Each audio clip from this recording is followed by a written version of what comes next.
Jamie Henyo, and your location, please. I'm present here in Rema, New Mexico. Thank you, Chairman. Jamie Henyo is present. Honorable Raymond Smith Jr., and your location, please. Honorable Jimmy Yellowhair, and your location, please. Honorable Jimmy Yellowhair, and your location, please. Honorable Elmer P. Begay, and your location, please. Yeah, this is Deja. I'm over here at the Ganado in Burnside. Okay, thank you, Shana. Honorable Elmer P. Begay is present. Honorable Amber and Kenneth Bakrati, and your location, please. Yes, Shada, Delegate Amber Cadence Bakrati, and I'm calling in from Sheep Springs, Navajo Nation. Thank you. Thank you, Shadeja. Honorable Amber Kenneth Bakrati is present. Honorable Nathaniel Brown, and your location, please.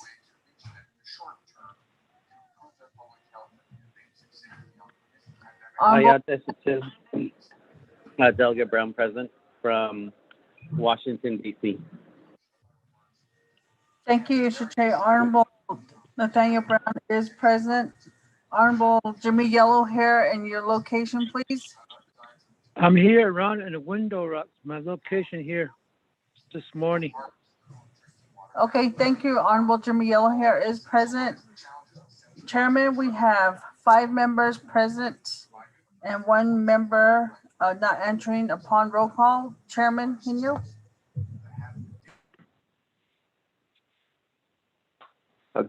Thank you for that roll call. We do have a quorum, so I officially called this meeting to order at 10:12 a.m. Though with this, so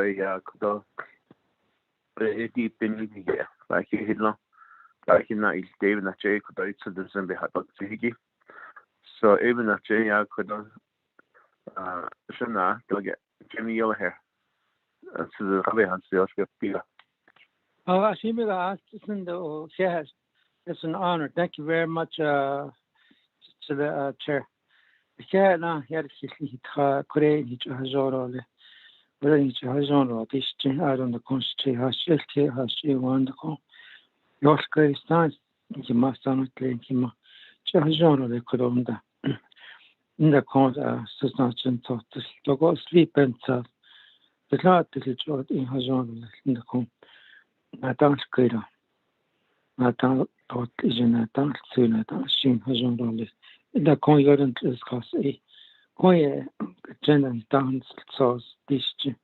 August 3rd, 2021. Coordinate. And the bite area been 24 councilmen, but but now can't on the con. But here, it's 20 Jahwingla, told us change over years of that would near home in general in that, now the hobby now stand corner, but car killing it in it, the Nancy did any as in the con. Doesn't this house, 813 scale, and it's an Arabic Azon, or now can't on general, non citadel 24 councilmen, budget for next committee. The Nere Bunny, Nishan, could air in his bed husband, Bunny Dare, the Tarnas, the little town, Ade, Aja Con Ade, big out a need, Nisto, without no a big out, Bells Annie. If we get a need, listen, thousands of Kajongo, non-national hearty, list, and general peso, deep peso by one about the issues. Now we hope a peso, the comprehensive budget, all external fund, or the federal fund that it all to be in the car deal. But I don't know on the peso, it's in the yes, Horizontally for care money out on the corner, American Rescue Plan Act Fund Con have another Hakan Hanadita. At large made over on not say be the meal, so again, join the Bashin or she bent that it is being gentle has to know that it is. I got our could Ninskid or the conda in the con, he must only achieve now. I want him my years, he must Nick 8 hours on Hilla 3, Nick is that a genre like years, he never must send that general Tamana arm that Lord only. Twitter, that then Twitter, era, Twitter con, the never has long dog nil. I don't get the con, Nicky. Nicht der Bekashi, klar Trotaten, Beck, Tajost Editor, Picata deal, Nika deal. We need separate additional water supplies from earth dam reservoirs. What we need here, Navajo Nation and South Bend in the hot tea. So about veteran. The Hardship they're going back to school this coming year. Because all but Ahins and all the cosmic Saji now stays at the Chigi. So it Nashon Havatil yet or Eda Dilish. More than he present Naz, than he was present Lizer. But Bakar need chat all the in the home James Chief Justice. Aaron Hinat, Annie Navajo Nation Council, Kajin Hitler's Aja, Mr. Damon, our Speaker of the Navajo Nation Council, Yaron Delishi. I want to say thanks to him and all our legislative staff, executive staff, and judicial staff, and OOC staff. Here, so they now can you even change adonai. Hajono the day, Hajono, Amen. Go back on mute now. Thank you, Hedla. Thank you, Shunda. Delegate Jimmy here for the invocation. Like that's what happens to deals and you give that check. Okay, this is Kistani Clona, about put the inner subinani kata.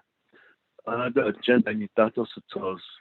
Before we do, recognize guests and visiting officials. Good morning, Budget and Finance Committee members.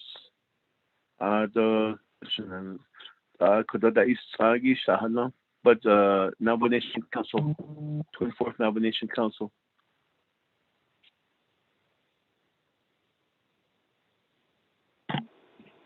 Anita, Christina, we do have our staff. Recognition. Yes. Virginia, there is a Herman Daniel Shiaj. He's on the call.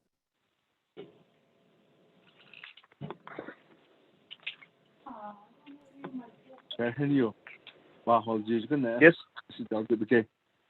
Recognition.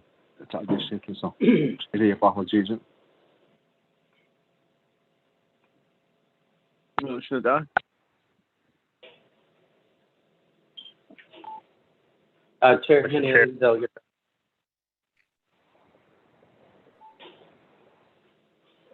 Delegate Nathaniel Bell? Yeah. My apologies. We're in multiple meetings here as a very all-important meeting. When, can you hear me? When can I add the 105-21? But Johan, just, we're next item after recognizing guests and visiting officials. Oh, okay. All right. Thank you. I appreciate that. We have our legislative branch staff with us today, Peggy Nakai and Ramona Nelson. Do we have our Office of Legislative Counsel on the line?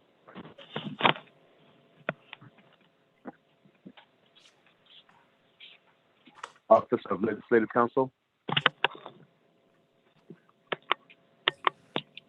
Good morning, Chair Henio. This is Mr. Cook. I'm listening in on the line from Office of Legislative Counsel. Good morning, also committee members and other staff. Good morning, Mr. Cook. Thank you for being on the line. Mr. Chair, Arlene Tupahi as well. Okay, Mr. Pahi's on the line also. Thank you. Do we have Navajo Nation Department of Justice on the line? Good morning, Chair. This is Crystal Lowell at the DOJ Tax and Finance Unit. Yes, good morning, Ms. Lowe. Ado, do we have a nomination speaker, council, speaker's office, legislative branch staff on the line?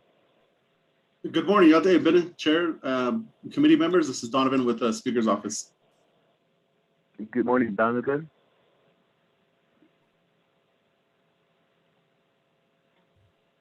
Is there anybody else in the Speaker's Office of Speaker, legislative branch? Mr. Chair, this is Delegate Herman on the line.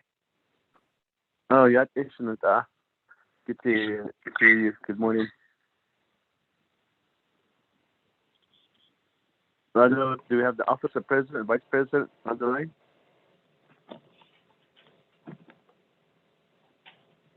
Good morning, Chairman. This is Leonard Sosi with OPVP. Good morning, excellent. Thank you for being on the line. Do we have the Office of the Navajo Nation Controller on the line? Good morning, Chairman and committee members. This is Elizabeth Begay. Good morning, Ms. Begay. And do we have the Office of Management and Budget on the line this morning? Good morning, Mr. Chair, committee members. This is Dominic Bial. Good morning, Mr. Bial. Do we have any other programs, Navajo Nation Executive Branch programs on the line?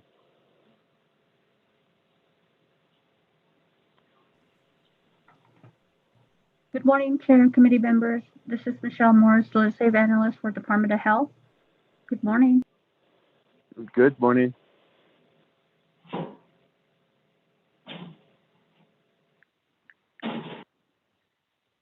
Okay, with that, let's move forward. And item number 3, review and adopt the agenda. Peggy, if you would read the agenda into the record for us, please.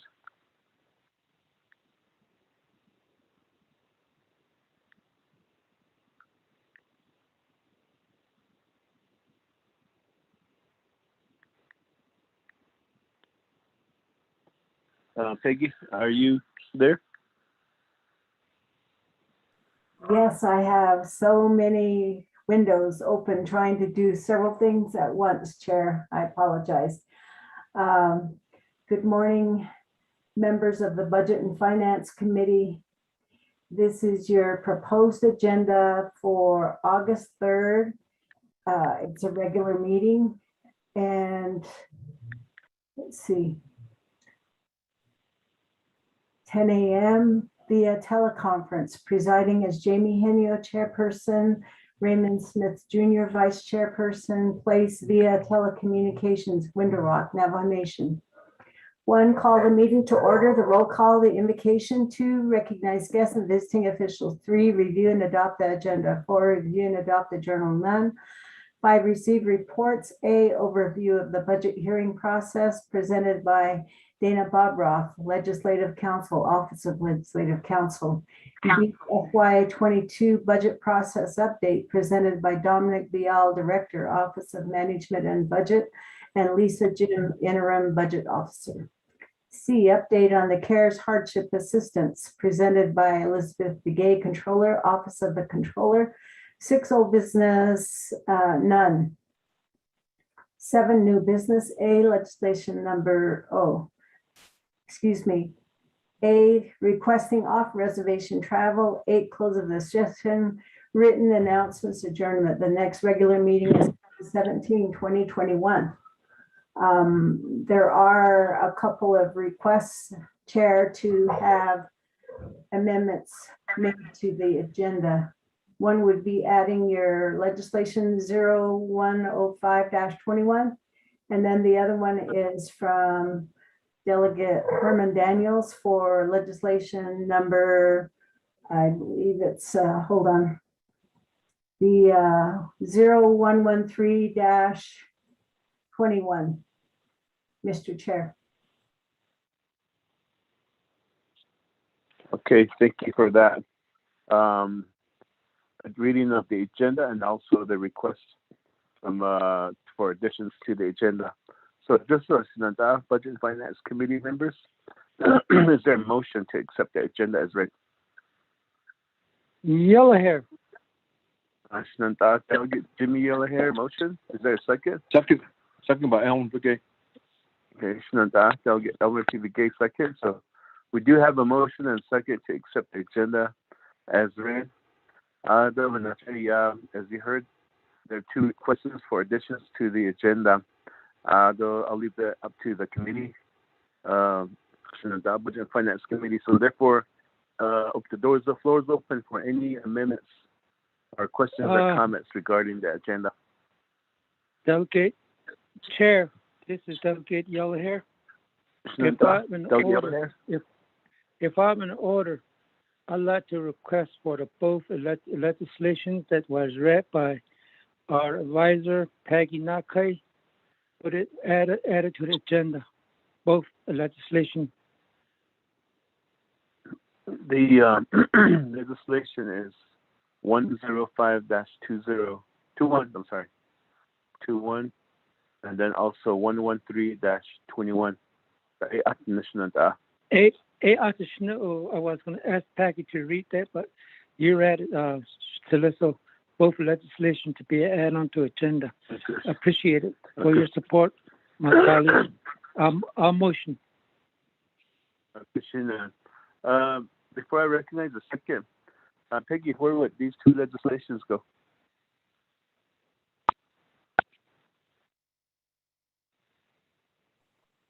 The first legislation 0105-21 is old business because the committee was conducting the vote and lost quorum.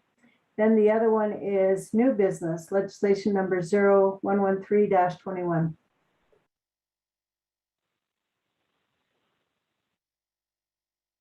Can you kind of give us background? What is 113-21? That's for the committee will be aware of it. The title is Relating to the Resources and Development, Budget and Finance and Navajo Committees and the Navajo Nation Council, appropriating $27,991,281 in citizen funds to the Navajo Tribal Utility Authority for the completion of 2,794 utilities projects across the Navajo Nation, approving the quote NTUA 2,794 projects expenditure plan, end quote, pursuant to 12 NNC section 2501 through 2508. Right, thank you for that. So with that understanding, there is a motion by Delegate Jimmy Yellow Hair. With that, 105-21 would be new old business, and 113-20 would be new business. With that, is there a second? Committee members. Delegate Begay. Delegate Elmer P. Begay. Seconds that motion for an amendment number 1. Any questions or comments on amendment number 1?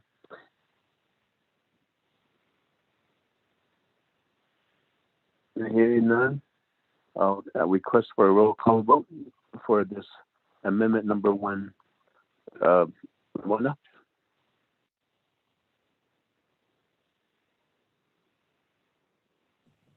Yes, Chairman, roll call vote for amendment number 1. Honorable Raymond Smith Jr., how do you vote?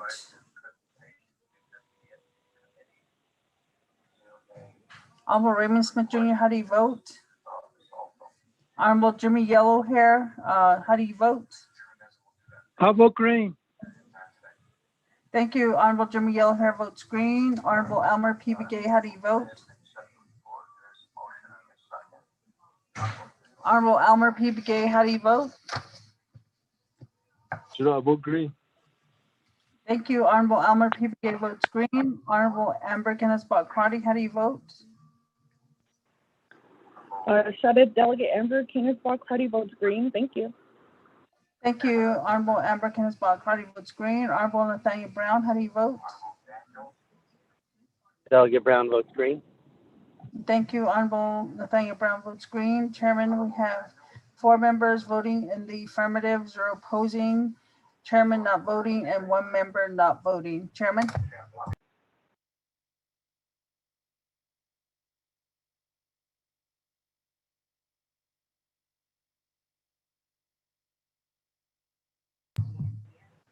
Chairman Henyo?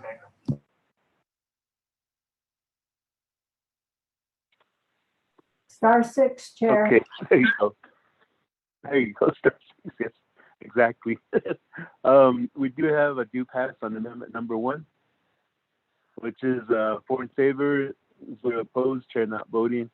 Therefore, amendment number 1 passed. So back to the main motion. Are there any questions or comments for the amendments on the main motion?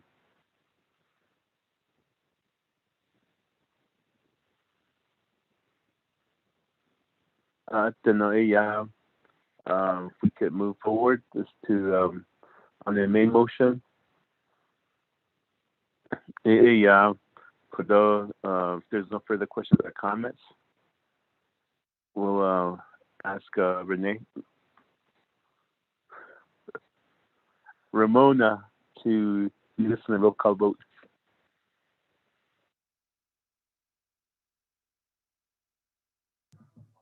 Okay, thank you, Chairman Henyo. Roll call vote on the main motion. Honorable Raymond Smith Jr., how do you vote? Honorable Raymond Smith Jr., how do you vote?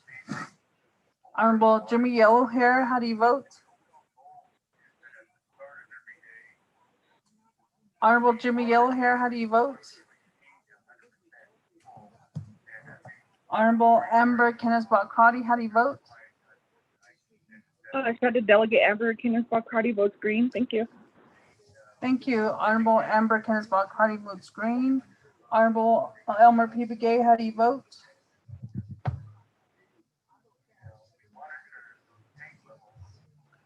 Honorable Elmer P. Begay, how do you vote? Honorable Nathaniel Brown, how do you vote? I vote green. Thank you. Honorable Nathaniel Brown votes green. Honorable Jimmy Yellowhair, how do you vote? I vote green. I was mute, so thank you, Chair. Thank you. Honorable Jimmy Yellowhair votes green. Honorable Elmer P. Begay, how do you vote?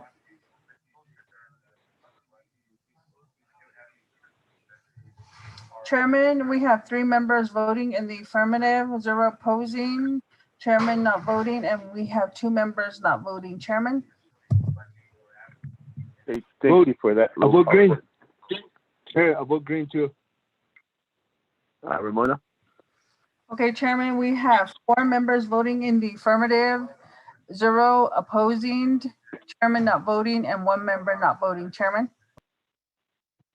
Okay, thank you for that. We do have 4 in favor on the main motion, 0 opposed, chair not voting. So we do have an agenda before us. Thank you. So with that, we are moving forward on our agenda with 1 amendment. And so next item on the agenda is a review and adopted journal. There's none. The 5 receiving reports. We have item A, overview of the budget hearing process presented by Dana Barboff, Legislative Counsel. With that, Ms. Barboff, are you on the line?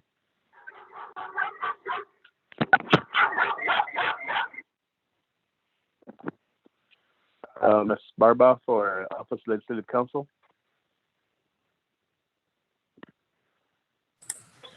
Yes, Mr. Chair. I'm sorry. Go ahead, Ms. Barboff. I was muted. I apologize. Yes, I'm on the line, and I appreciate the committee hearing from the office, our office this morning. This should be short, but it came to light as we start to go into the budget process that given that we're still going to be doing the oversight committee hearings or meetings virtually, and there was some confusion or some inconsistencies with the between the committees as to how they approached things last year. So after the meeting yesterday morning, there was a long meeting between Office of Legislative Counsel and Office of Legislative Services, primarily the committee advisors, as to putting some recommendations to the oversight committees as to how they might handle these, what we call budget hearings, but I'll get to that in a little bit, but how the various committees can handle the budget hearings. This is a draft document that the Office of Legislative Services has not had the opportunity to comment on. I feel like we're presenting a little early to the Budget and Finance Committee, but since I don't have a final document, but that was just necessitated by the committee's scheduling, and we wanted to get this out before the budget hearing started on Thursday. So I sent the document out just a few minutes ago. I hope everybody got it. The first section of the document just sets forth the applicable Appropriations Act provision, and that is 12 NNC 848. And that's a very long paragraph in the Appropriations Act. So I broke the sentences up by bullet points, and so that's just a reminder to the various committees about what the applicable Appropriations Act provisions state. I'm not going to go over that with you. You can read through it, and I presume most of you probably have it memorized already. The next, if you will go to page 2, I listed out under the key points section. We tried to identify some of the confusion that happened last year, so that we can minimize it from the start. So I think to point things out, that there was some confusion last year, but the Oversight Committee budget legislation, the Oversight Committees are final authority on those on their Oversight Committee budget legislation. What the legislations do is they are a recommendation to the Budget and Finance Committee, but if you'll recall, over the last couple of years, the Oversight Committee legislation don't actually move on to the Budget and Finance Committee. They are part of the presentation when the Oversight Committees meet with the Budget and Finance Committee. But right now, as the legislation goes through, the Oversight Committees are final authority. Another bit of confusion is that the exhibits to the Oversight Committee budget legislation, they're high-level summary documents. The detailed budget forms are not exhibits to the Oversight Committee budget legislation. The Oversight Committee budget legislation must be formally approved, adopted by the Oversight Committees with a quorum present. Any changes, amendments, any changes to the legislation and the exhibits must be done through formal amendments approved by the committee with a quorum present. One of the advantages of the Oversight Committees being final authority is that gives the Oversight Committees the opportunity to table the legislation at their committee without worries about the legislation moving on. However, I believe the tabling twice restriction still applies.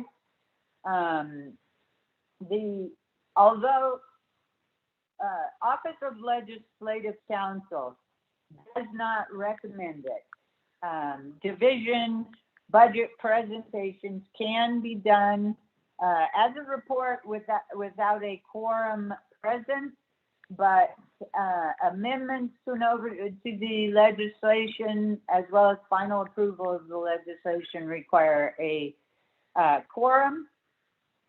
Next key point would be that oaths by the presenters are not required by the Navajo Nation Code, but if a committee so desires, they may require an oath, but they should require it by all presenters if they determine to go down the oath route.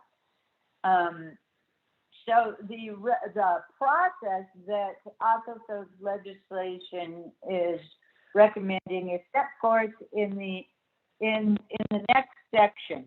But I do want to point out, and I will make it very clear when this is distributed by Office of Legislative Counsel, that this is Office of Legislative Counsel's recommended process.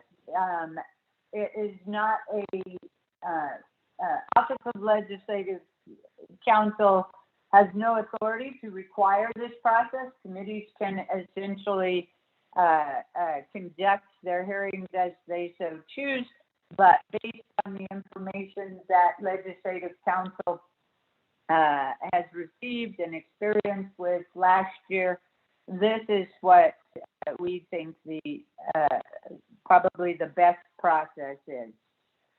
So the first step would be to hear a presentation from each division on the proposed budget without formally calling the legislation up. The presentation can be treated as a report.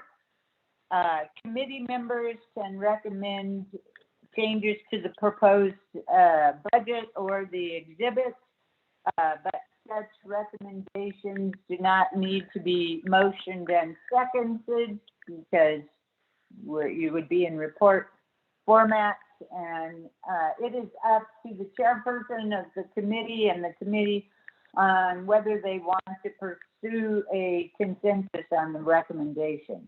So that would be the first step or the first part of your hearing process.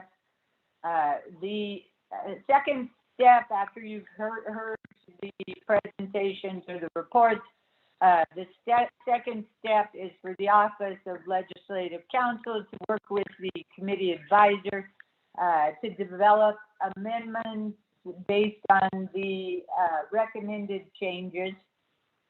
And we will have amendment template, so it shouldn't be that hard to do. And step 3 would be for the committee to hold a special meeting to formally amend the respective legislation and exhibits.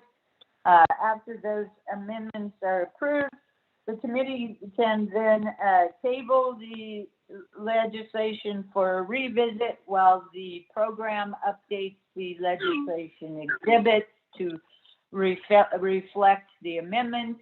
At that same time, the programs should also update their detailed budget forms that reflect the amendments that have been approved.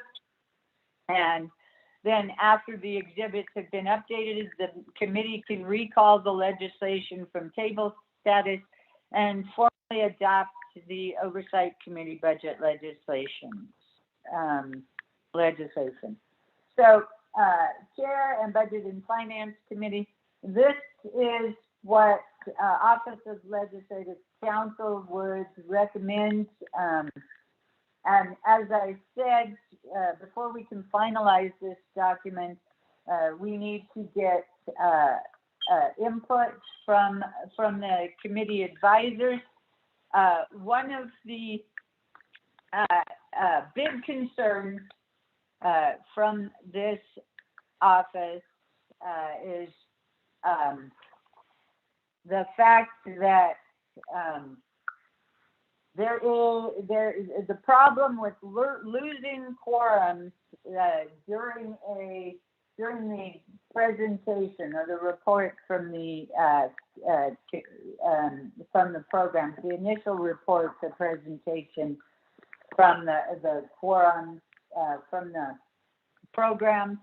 That's concerning to this office, in that I think, as we've all experienced, is that those who have those delegates who weren't there to hear the original presentation, when you actually get to a point where you're approving the legislations and making amendments, it also often requires a rehash of the prior presentation. So that is where we're at so far, and certainly ready to take questions and hear recommendations. Thank you. Thank you, Chair.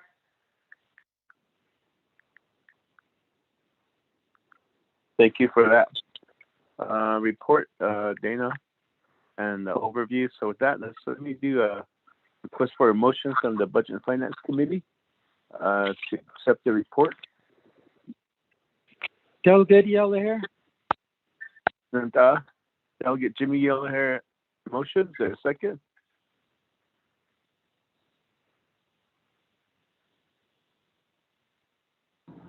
I'll second this, Delegate Brown. Delegate Nathaniel Brown seconds. So with that, we do have a motion and second on the floor. With that, Budget and Finance Committee, are there any questions, comments from Ms. Barboff? Vice Chair Smith calling in now. Thank you. Vice Chair Smith, good morning. Your location? Oh, yeah, it's Nanda. Just letting you know I'm calling in.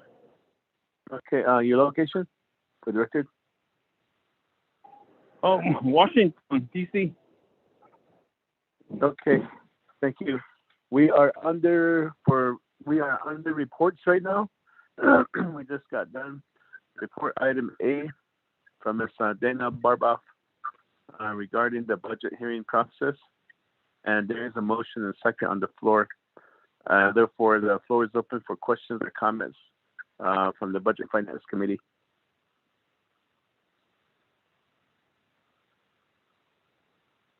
Not hearing any. So the report was sent to us through email, and it's pretty comprehensive as far as how it's detailed out. So I'm not hearing any comments or questions from the committee. So therefore, we'll go to I'll call for the question if there's no further questions. With that, I'll call for the question. Ramona, if you would roll call vote for us. Sure, Chairman. Roll call vote for receiving report. Honorable Raymond Smith Jr., how do you vote?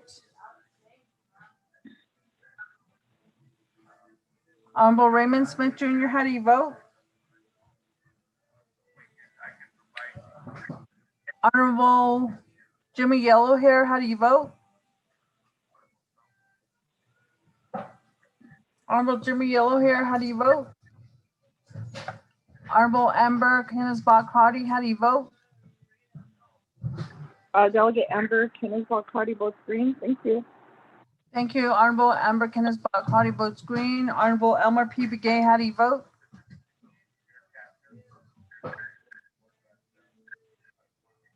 Honorable Elmer P. Begay, how do you vote?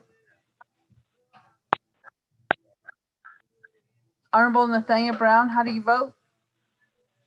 I vote green, just Delegate Begay. I vote green. Thank you. Honorable Nathaniel Brown votes green. Honorable Elmer P. Begay. Green. Thank you. Honorable Elmer P. Begay votes green. Honorable Jimmy Yellowhair, how do you vote? I'll vote green. Thank you. Honorable Jimmy Yellowhair votes green. But Chairman, we have Honorable Raymond Smith Jr., how do you vote? I'm sorry. Green. Thank you. Honorable Raymond Smith Jr. votes green. Chairman, we have 5 members voting in the affirmative, 0 opposing. Chairman not voting. Chairman?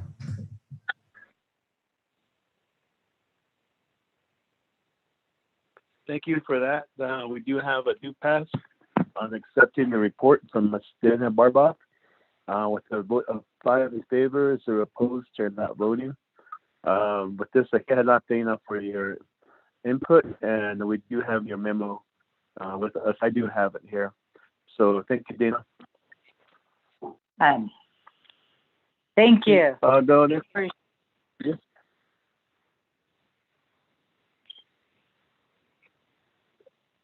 So next item on our agenda is item B, reports FY22 budget process update presented by Mr. Biel, Director of the Office of Management and Budget. Mr. Biel.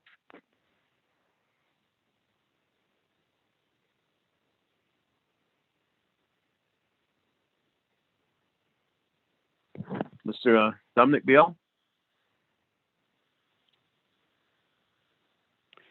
Mr. Chair, committee members, I was muted, so can you hear me now? Yes, we can.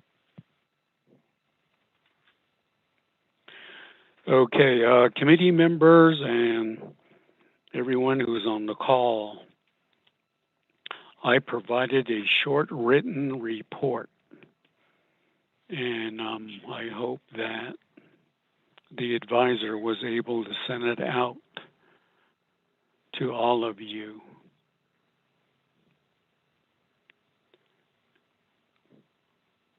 Because that's what I'm gonna give the report off of.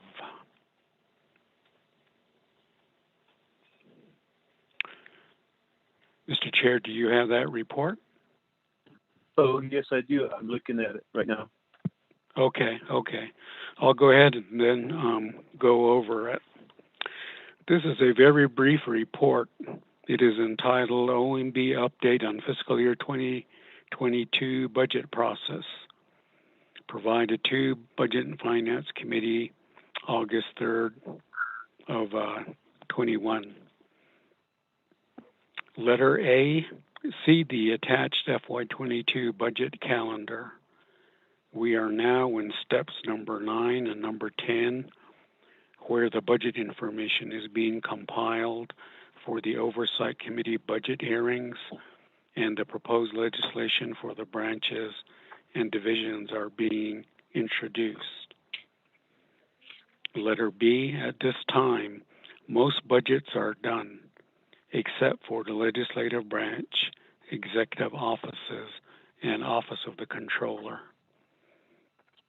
Letter C, the next step is number 11, which is the Oversight Committee budget hearings. We understand both the Law and Order Committee, Resources and Development Committee, and Budget and Finance Committee will begin hearings on August 5th and run through August 10th through 11th. The other committees should issue their schedules soon. Letter D, at step number 13, the Budget and Finance Committee is scheduled to conduct budget hearings on August 19th through the 25th. During this meeting, the offices of Controller, Management and Budget, and Department of Personnel Management will provide a report on the personal lapse savings balance and recommendations for a general wage adjustment, if any. OMB is available for any further information. So that's the update information. If you look at the budget calendar, you notice in the top right-hand corner, it's Exhibit C to the BNF Committee budget resolution. And I have marked and check marks steps 9 and 10. And then I made reference to number 13. So far, although there are some budgets lagging behind, generally speaking, overall, we're remaining on schedule. Oh, Mr. Chair, with that, that's the That's the update on where we are in the budget process. Thank you. Okay, thank you, Mr. Biel, for that report. And before we go to questions and answers, I'll need a motion to accept the report from the Budget and Finance Committee. Yellow hair. Delegate Jimmy Yellowhair, motion. Is there a second?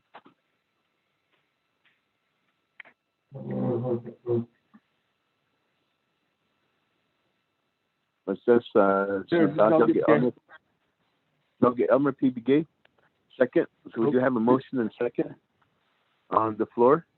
So with that, Budget and Finance Committee members, we did receive an email this morning from Peggy, which is a brief report from Mr. Bial, which he just went over right now. And we did have a approval from the Speaker's office for our budget hearings to begin on Thursday, August 5th, August 6th, and August 9th. Those are the 3 days that we had requested for budget hearings, and therefore it's been approved by the Speaker Damon. So with that, floor is open if there's any questions or comments regarding this report.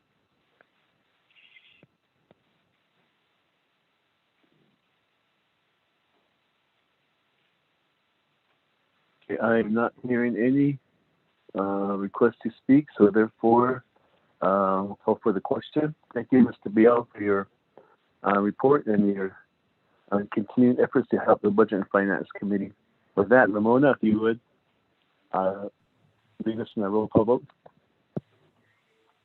Okay, Chairman Henio, roll call vote on receiving the report. Honorable Raymond Smith Jr., how do you vote? Honorable Raymond Smith Jr., how do you vote? Green. Thank you. Honorable Raymond Smith Jr. votes green. Honorable Jimmy Yellowhair, how do you vote? I vote green. Thank you. Honorable Jimmy Yellowhair votes green. Honorable Amber Kenneth-Bott-Crotty, how do you vote? Delegate Amber Kenneth-Bott-Crotty votes green. Thank you, Shada. Thank you, Shadeja. Honorable Amber Kenneth-Bott-Crotty votes green. Honorable Elmer P. Begay, how do you vote? I vote green. Thank you. Honorable Elmer P. Begay votes green. Honorable Nathaniel Brown, how do you vote? Delegate Brown votes green. Thank you. Honorable Nathaniel Brown votes green. Chairman, we have 5 members voting in the affirmative, 0 opposing. Chairman not voting. Chairman? Thank you for that roll call vote from the Budget and Finance Committee. We do have a do pass on the report. 5 in favor, 0 opposed, Chair not voting. With that, thank you, Mr. Bial. And let's move forward to update on CARES hardship assistance presented by the Navajo Nation Office of the Controller, Acting Controller, Mr. Elizabeth Begay. Are you on the line? Yeah, thank you, Mr. Chair, committee members. I'm on the line. Yes. Good morning. I'm here to do a report on the status of the hardship assistance program, the remaining unspent money from the CARES fund that's budgeted for hardship 2. On that resolution that was passed by the council, we were instructed to work on the 208 checks that the former consultant, Baker Tilly, put a pause on issuing the checks. So as of July 30th, last Friday, we issued all the 208 checks to the applicants or the recipients of hardship 1. They receive the same amount as the hardship 1 recipients last year. That was $1,350 for adults, and for minor is $450. Another task that were assigned to complete on the hardship 1 is the 279 return mail. we're still waiting for Baker Tilly to forward those returned mail to the Navajo Nation Office of the Controller Post Office Box. And if we don't get those returned mail, then we just have to close the account so that we can reissue the checks on our own here using the FMIS system. So having said that, when we followed up with Baker Tilly on the status of the returned mail, they said it should be here in Window Rock in another 2 weeks. That was 2 weeks ago. So we're expecting to receive those returned mail this week. And that's for 279 clients that they already previously approved and issued the checks. Another group of applicants that we're working on based on that resolution that was approved by the council is that 1,378 applicants that applied within the deadline that was November 2020. We're working on calling them, those applicants. We have some of them, their phone numbers, but some were missing the contact info. So the plan is if they have provided their chapter affiliation, to contact the chapter and find out where they live or their contact person info, so that we can reach out to them to address the issues, which is mainly the CIB that does not correspond to what was the information provided by Vital Records. So that's still work in progress. And the other group of applicants, those are the ones that missed the deadline of November 2020. There's 8,869 applicants that we will also working to request for additional information or inform them that they will be on hardship too because they missed the deadline. And currently, we're also working on the help desk. We received approximately 8,000 calls on that help desk. And we have 10 temporary workers that we hired that are working on that help desk. And they already divided how to split it among the 10 workers. And they're in the process of calling them and help them on their issues. As far as the temporary workers that we hired to work at the different agencies, we hired 10 temporary workers for each agencies. Crown Point, there's assigned at Telecommun chapter, Turu chapter, Church Rock chapter, and the rest they're assigned at the Crown Point Property Management Department building. Most of the chapters at Crown Point Agency, they're still closed. So they were unable to accommodate our employees to work at the chapter house. For Tuba City, again, we have a hard time putting them at the different chapters within Tuba City. So most of them are working at the Tuba City chapter. There's a modular building next to the chapter house that we're occupying. So there's only one employee that is assigned at Lechi chapter. The rest are at Tuba City chapter. For Chinle agency, there's employees assigned at Forest Lake chapter, Hard Rock chapter, Mini Farms, Pinon, as well as Chinle chapter. And for Shiprock agency, there's employees assigned at the Shiprock chapter, Peace Nas Paws, Upper Fruitland, and also there's two at Nas Chiri chapter. Again, we're having a hard time placing the employees at the different chapters because most of them are not opening up until October 1st, I was informed.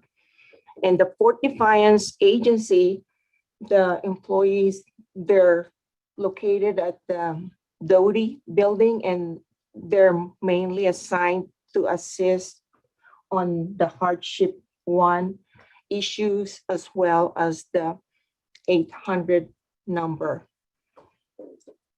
And just to summarize, the application period started August 1st and it will end September 30th. And it's not on a first come, first serve basis. The money will be prorated based on the number of applicants. And we don't anticipate to extend the application period. Therefore, when the application period ends September 30th, we will count all the applications we receive, and then we divide it based on the available money. And then from there, we determine the assistance award.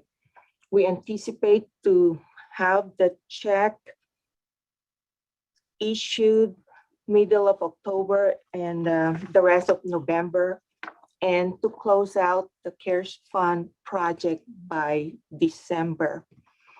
I just want to note that we are having a hard time getting the information from our previous consultant, and DOJ is assisting us because we need that database that the previous consultant built for the CARES Fund Hardship program, so that all the information on that database we can use in verifying the applicants for the hardship too.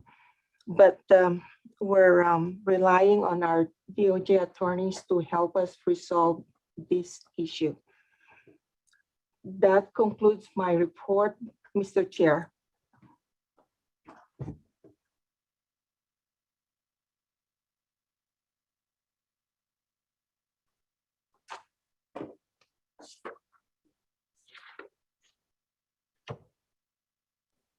Chair Hino, are you still on the call?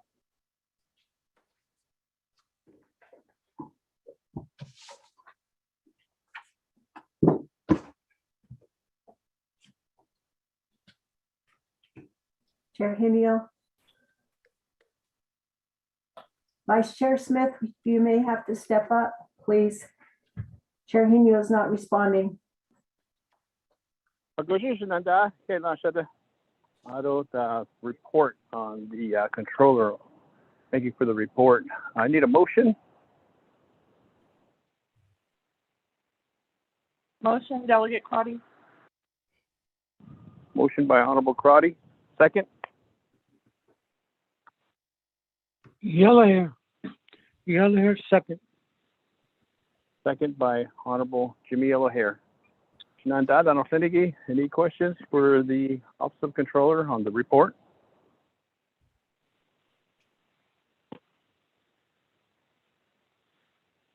This is Delegate Yellowhair. I had questions. Honorable Yellowhair, you have the floor. Our acting controller, Elizabeth Begay, I just want to ask you that how much of what is the really most problem you have now? Trying to complete this hardship payments. What's the major issue you have? Like here in Navajo Nation, you put some staff or students over at the chapter to assist to collect any hardship.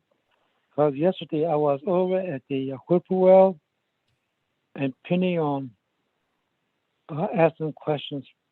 They're only collecting a copy of a CIP and other documents. But I know the I found out yesterday, it says communication on telephones is where we need it.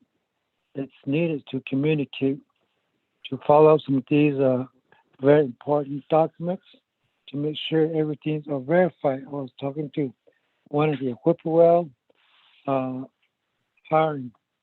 Looks like there's a telecommunication issue. I did talk with the whippoorwill students. I think he's a student. Anyway, I don't know what else you have problems with it too. How well are you doing working with the also Mr. Ron Duncan, my former co-worker with Judicial?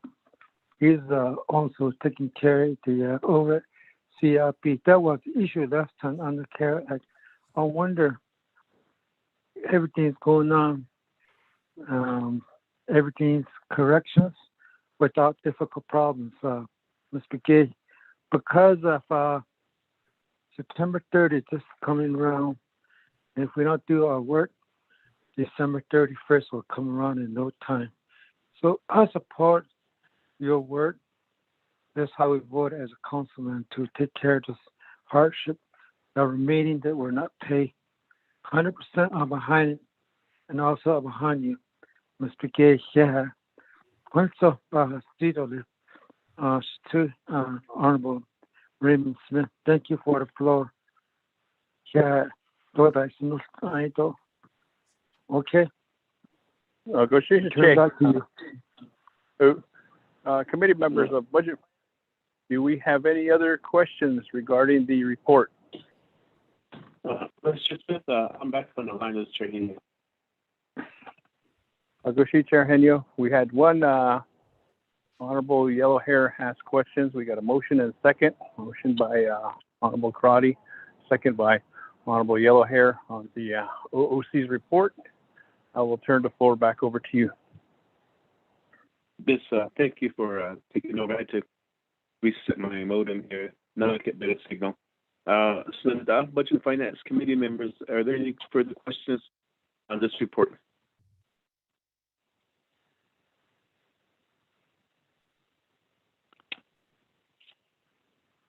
Chair Henio, this is Vice Chair Smith. The Vice Chair Smith, you have the floor. Okay, Shananda, Budget Finance Committee members and those that are listening, staff and Office of Controller, Acting Ms. Begay, thank you for your report. Did I hear that the rest that were waiting were paid out, and now the door has opened up for applications for those that did not get help, and it'll be closing September 30th. How many do you speculate? I know we still have 42 million. Is that the case on behalf of helping our folks that are waiting for the hardship? Is that still the amount? And has the others that have CARES money, have they turned in all their funds to supplement the hardship? I know that NTUA was one of them mentioned, and a couple of colleges were mentioned, and I think out in Talani Lake too, there was a water under Chirac, I think, or if I recall, it was the water that was the funds that were there where they turned in. Those are my questions, Chair Henio. Thank you. Okay, back to I can't allow for your question, Vice Chair Smith. Back to Ms. Elizabeth Begay. Yeah, thank you, Mr. Chair, committee members, and thank you for the questions. First, Delegate Yellowhair, about the problem we have or the issues we have in implementing the Hardship 2 project. Right now, we're all paper application. We don't have the online application set up yet. And the main issue we have at the chapter level, most of them, there's no internet, no telephone, and we are planning to have the employees that we hired to send the application by email. But if there's no internet, then we have to physically pick up all the applications from the employees and bring it over here in Window Rock so that we can enter it into our own database that we created for Hardship 2. And with regards to the vital records, that's one of the main issue we have with our former consultant.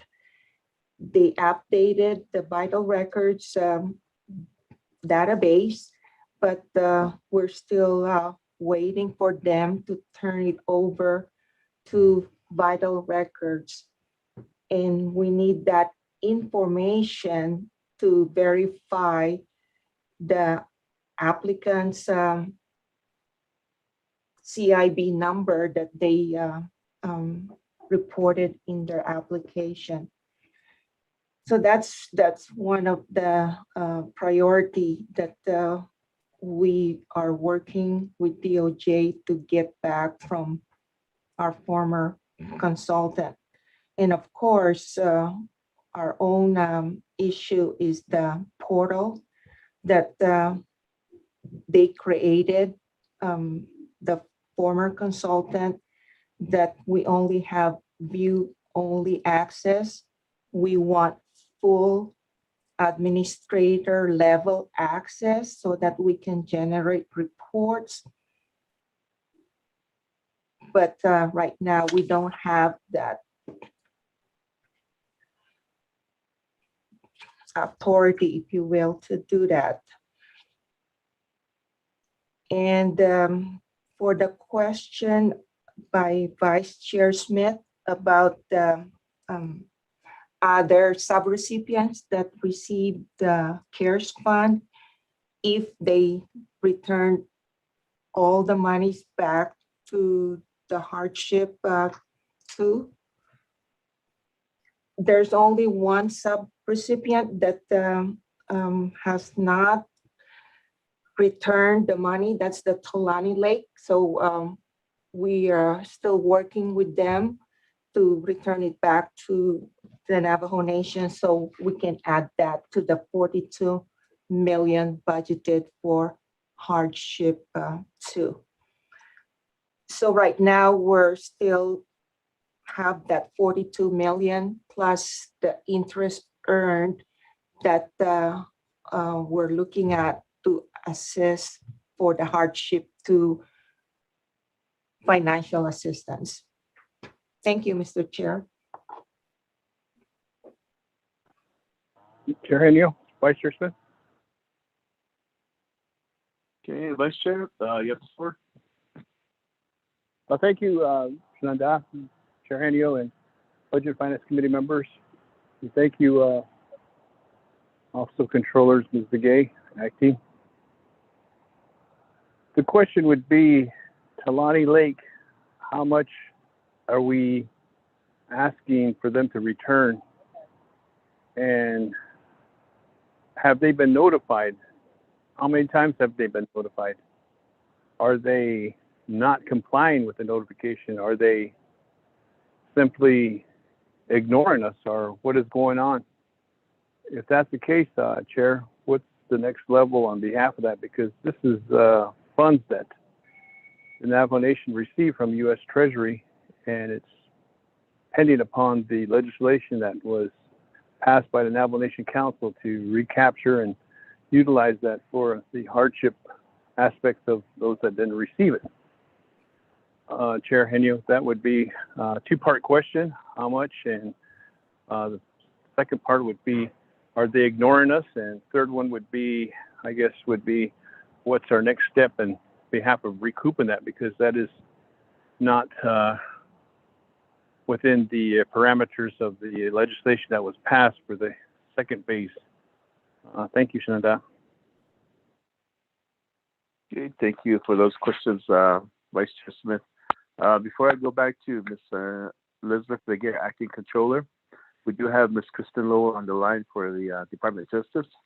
Maybe she can provide a response on what the next steps would be, because I understand that the Controller's Office since January have been sending letters to Tulani Lake, and therefore we're 6 months in already, and there's only a few months left on this CARES Act. If we don't get anything, we have to pay back. Ms. Lowe? Delegate Yeller has questions too later. Shanada, asked to Kristen Lowe, are you still with us? Sir, this is Kristen speaking. Sir, I don't have any information right at my fingertips about the Tulani Lake situation. What I can do is find out some more information and then get directly back to Vice Chair Smith and the rest of the committee members to see what actions DOJ, if any, have taken to this by this date for obtaining money from Tulani Lake. There.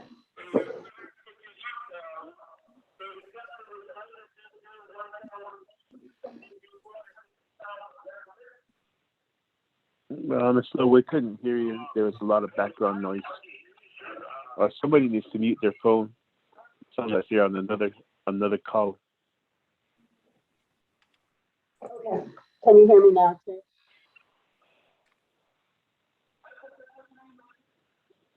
Chair, can you hear me? No. It's kind of muffled. Let me try something here. I'll get back to you, Ms. Lowe, once you find a better connection. Back to you, Ms. Elizabeth Kay, our Acting Navajo Nation Controller. Thank you, Mr. Chair, committee members. Vice Chair Smith question about the question cost on Tulani Lake. According to the information I got from one of my staff, she just sent an email today about asking them to pay back the Navajo Nation. And it's a little over $1 million, the question cost on Tulani Lake. So that will really help add to the available money that's set aside for the hardship too. And we will work with DOJ on this issue of getting the money back from Tulani Lake. Thank you, Mr. Chair.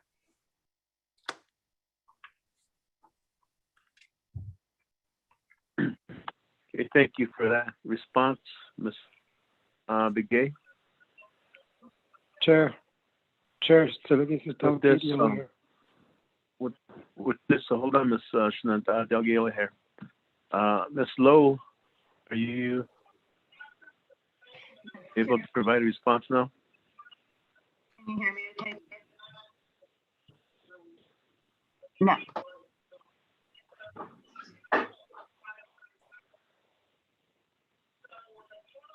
Ms. Lowe? Can you hear me? Oh, yes, we can hear you now. Okay, fabulous.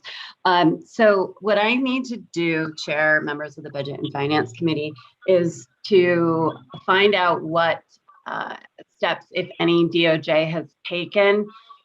Mel Rodas, who has been handling the those particular issues of recouping funds, from recipients is not in the office this week. So I will need to do some additional research, and then I can respond by email to Delegate Smith and the members of the Budget and Finance Committee. Chair.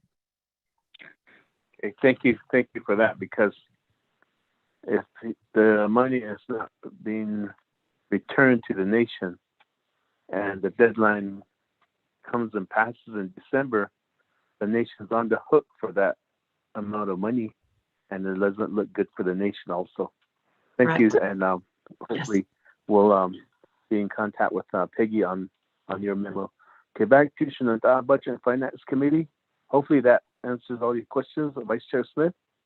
With this, I'll turn the floor over to Shenandoah Delegate Jimmy Yellowhead.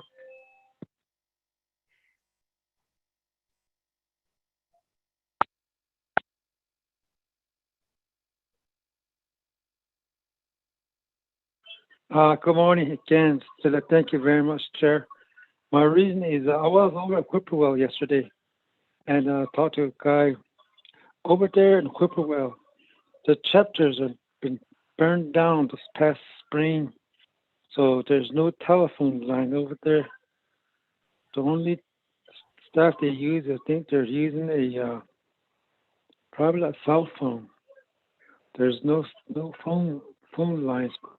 Buildings and down, and for that reason, I thought maybe communications inconsistent with the Whippoorwill. That's why I tell there was an issue I had with Whippoorwill, but I don't know how you're going to take care of that one. If there's no telephone line up there, maybe you put up cell phone up there for Whippoorwill. That's just my concern. So communication will be consistent. That's all. Acting. Controller, okay. Thank you. I'll put the L on this kid. Yeah. Thank you for that, Shenandoah. Jimmy O'Hare. Are there any further questions or comments, committee members? Chair Henio, this is Vice Chair Smith. Vice Chair Smith, you have the floor. Okay, Nana. Thank you for those responses. The question I have in the back of my mind is the consultant that was hired, known as Baker and Tilly. I understand that it's dependent upon their cooperation to give us records and to give us information on behalf of who was helped in the first phase, and now the second phase, so that we don't duplicate payments out and get hit for that during the time that we are requested to provide records. This question goes to the Office of Controller. Is that still an issue? And have they been cooperating in this? And I'm sure that there's ways that we can deal with that, but has that been cleared up, I guess I should say? And if not, then I guess the next level would be for Budget and Finance to see what we can expedite to ensure that this CARES funds is being utilized as it was intended, and that we have records and we can provide those services. Shenandoah, thank you.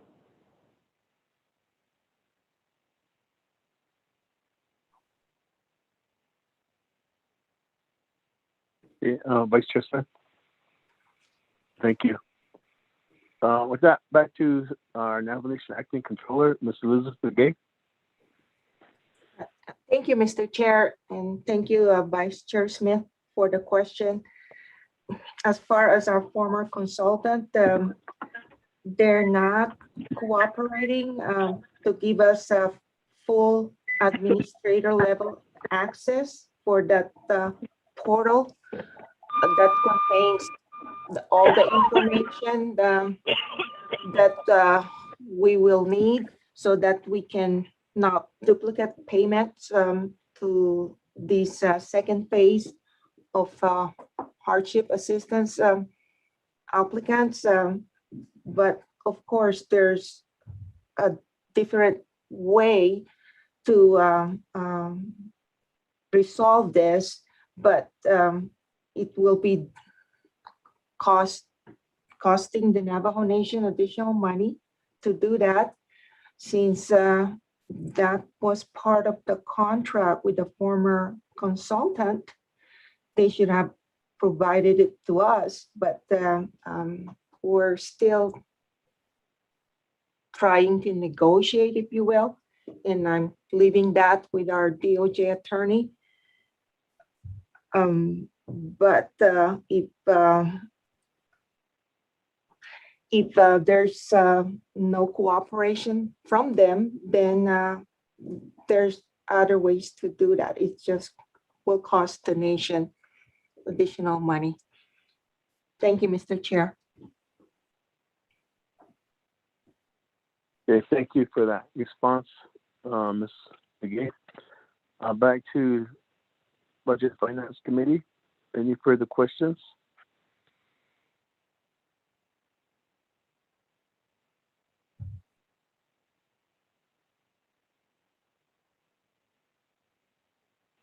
Okay, I'm not hearing any further questions, so therefore, Ms. McGee, thank Question you of for privilege. there's no Question of question of privilege privilege. today. Are there any further questions? The floor is still open. Hold on. Just No, another Delegate quick. Jimmy Yellowhead, you have the floor. Okay, my question was unanswered about a equipment well. There's no telephone line. There's nothing up there right now because the building been burned down this past spring. So they need a better telephone up there so they can communicate between equipment well to officer controller to verify all the documents, what's needed for hardship. Idiot. I'm just kidding. I don't not see the chair. Thank you. Ms. Elizabeth, again, there was a question from Delegate Jim Yell here regarding the communication issues with Whippoorwill chapter and how your office, do they have a plan to reach out to chapters in this situation? Yeah, thank you, Mr. Chair, committee members, and Delegate Luher for that question about lack of communications, no telephones. On Whippoorwill chapter, we can check with the Navajo telecommunication program, and the other alternative is if there's a cell phone connection that we have to go about issuing cell phones, but again, that will be up to the Navajo telecommunication program. They're the one that is tasked to approve all these issues regarding telephone and internet connections. Thank you, Mr. Chair. Chair, this is Delegate Yell here again. Chair. Any follow-up? The problem we have out there is acting controller out there in Whippoorwill.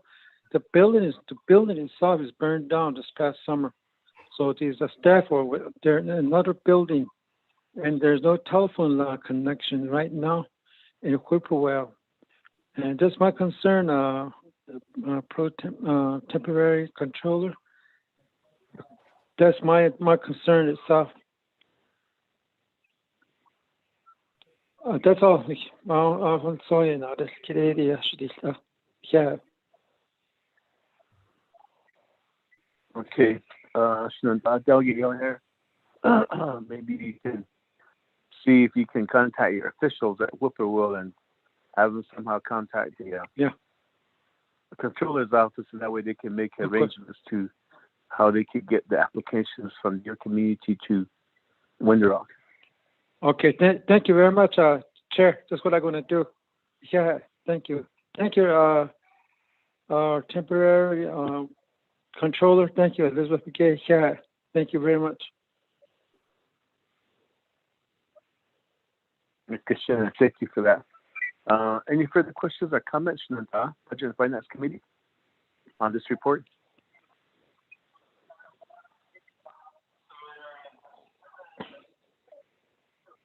Then I'll call for the question to accept the report. Ramona, you would lead us in a roll call vote? Sure, Chairman Henry, roll call vote for the accepting the report. Honorable Raymond Smith Jr., how do you vote? Honorable Raymond Smith Jr., how do you vote? Green. Thank you. Honorable Raymond Smith votes green. Honorable Jimmy Yellowhair, how do you vote? I vote green. Thank you.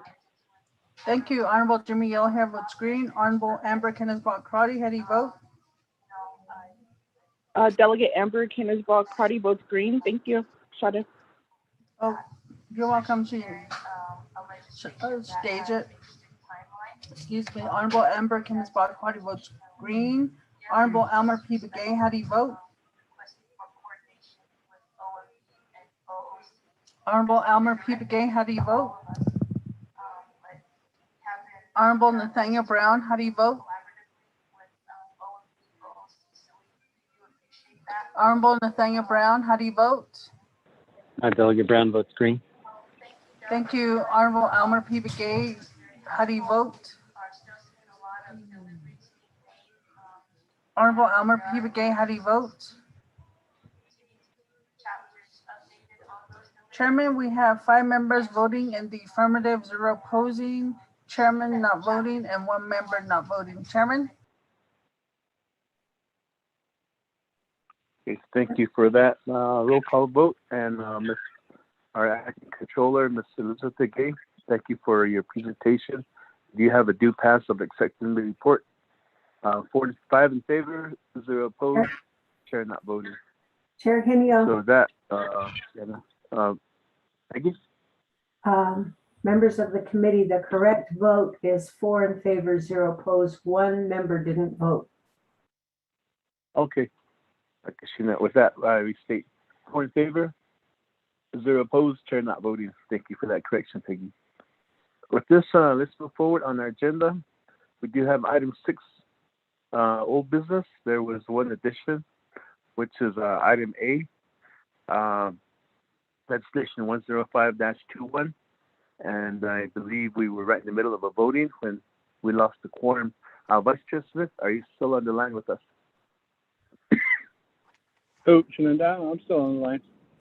I'll give you, since this is legislation I'm sponsoring and you were chairing the meeting at that time, I'll give the gavel back over to you for this item on the old business agenda. Thank you for turning the gavel over. This is on old business legislation. Shada, could you read that back in and where we were at, and we'll get this back on. I guess we call for the question on behalf of we bringing it back up, or how do we do this? Need a little guidance on that. Thank you.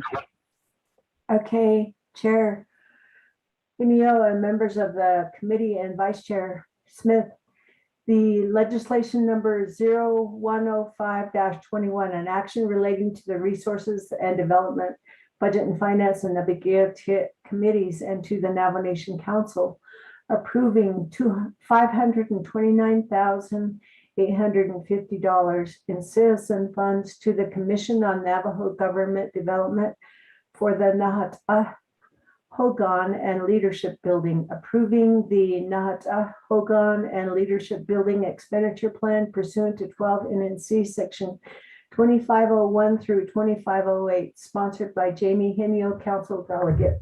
The main motion is held by Jimmy Yellowhair, and the second is Nathaniel Brown. This was an agenda item on July 14, 2021. The debate happened, and then during the vote, loss of quorum occurred. And so there were no amendments made. Mr. Vice Chair. Gushe, thank you, Shada.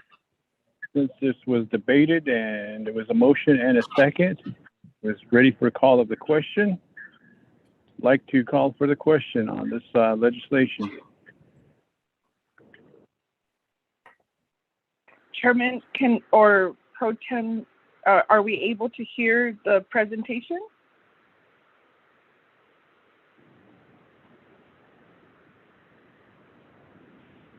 Honorable Crotty, this was dated on August 14th, and I think we lost quorum. I don't know if you were present at the time, but are you requesting for questions on behalf of this legislation? Is that what you're requesting? Pro Tem Chair, thank you. If I could just get maybe a few minutes of an overview, that I would appreciate it. Thank you, Chair, or Pro Tem Chair. So thank you. Agushi, Shimayaja, we'll go ahead and honor that. Chair Henyo, you have the floor for the duration of this request from Honorable Crotty. You have the floor, Chair. Okay. I could share with that, but I do need to get clarification from our legislative council, because we were right in the middle of a voting and you did call for the question. I don't know if we can backtrack on this, so maybe if we could get legislative council to weigh in, and from there we can continue forward if we are able to do this, or if we just go straight to voting. Okay, Pro Tem Chair, point of privilege. Point of privilege requested from Honorable Crotty. I'll recognize the point of privilege. You have the floor. Thank you. Thank you, Pro Tem Chair. My point of privilege is if I could ask the advisor with the debate why this legislation was tabled and if any other action needed to take place before we move forward on the vote. Thank you, Pro Tem Chair. Thank you for that, Honorable Crotty. I'll turn the floor over to Advisor. Advisor. Mr. Chair and members, Vice Chair and members of the Budget and Finance Committee, the legislation was not tabled. We were having quorum problems. We had to do a quorum roll call at 12:05 that day on July 14, 21. And we barely had 4 members present. And then we went to the legislation. It was read into the record. A motion and second was made. And then the sponsor did an overview of the legislation. And then Mr. Yellowhair indicated that he supported it. And then at 12:28, that's when the roll call vote was being taken. And we only had 2 members that voted and we lost quorum. So that's what happened, and I don't have any other information. Perhaps, I don't know, with, since Vice Chair already called for the vote, you would just vote. But if you want, you can get the sponsor to do a quick summary on what the request is for, since you weren't present at that last meeting. Shadeja. Thank you, Shada, for that clarification. This wasn't tabled, so therefore the question was asked and we lost quorum. Therefore, Ramona, let's do the roll call vote.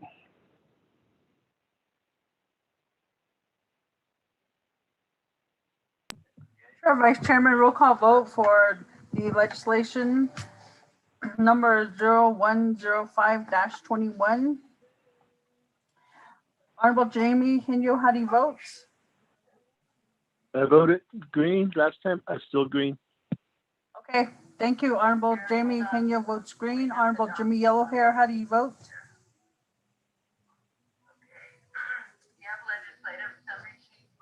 Honorable Jimmy Yellowhair, how do you vote? I voted green. Okay, thank you. Honorable Jimmy Yellowhair votes green. Honorable Amber Kenneth-Crotty, how do you vote? Delegate Amber Kenneth-Crotty votes red. Thank you. Thank you. Honorable Amber Kenneth-Crotty votes red. Honorable Elmer P. Begay, how do you vote? Honorable Elmer P. Begay, how do you vote? Honorable Nathaniel Brown, how do you vote? Delegate Brown votes green. Thank you. Honorable Nathaniel Brown votes green. Honorable Elmer P. Begay, how do you vote? Vice Chairman, we have 3 members voting in the affirmative, 1 member voting in opposing, and Vice Chairman not voting, and 1 member not voting. Vice Chairman. Thank you. Okay, this legislation has passed, so therefore I appreciate the legislation that was presented to us. I'll turn the floor over to Chair Henio now.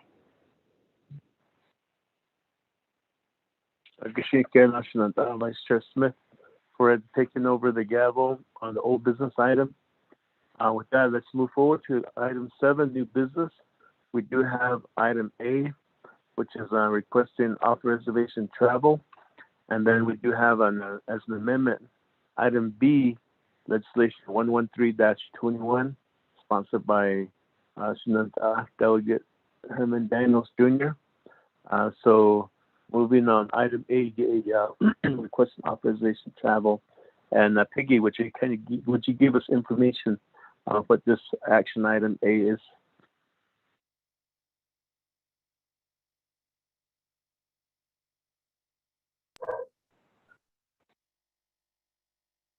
Legislation number 0113-21, an action relating to Resources and Development, Budget and Finance Committee. Oh, and the Etiquette Committees and the Navajo Nation Council appropriating $27,991,281. Peggy, hold on. Peggy, can you hold on for a little bit? Yeah. I was muted. I'm sorry. Stop talking away. We do have item 7A on the agenda, which is requesting off-reservation travel. And item D is the legislation 113-21. So if you would give us information on item A, and we'll take action on that, and then we'll go to item B. Chair Henio, I wasn't, no one told me that became item B. So that's the reason why I was reading that into the record. Just, okay. So the item B. Okay, so let's keep it the agenda the way it was posted, and the amendment was just adding a legislation which naturally became item B. So let's do the item A first. So the item B is a request for off-reservation travel. If you will recall, I did send out an email to you from the CKP, and that's the drought insurance consultant, and they are wanting to have a meeting down at their offices in Scottsdale, and that would be August 26th and 27th. And they want to talk about some policy amendments that are needed for the drought initiative. So that's the reason that's added to the agenda. Mr. Chair.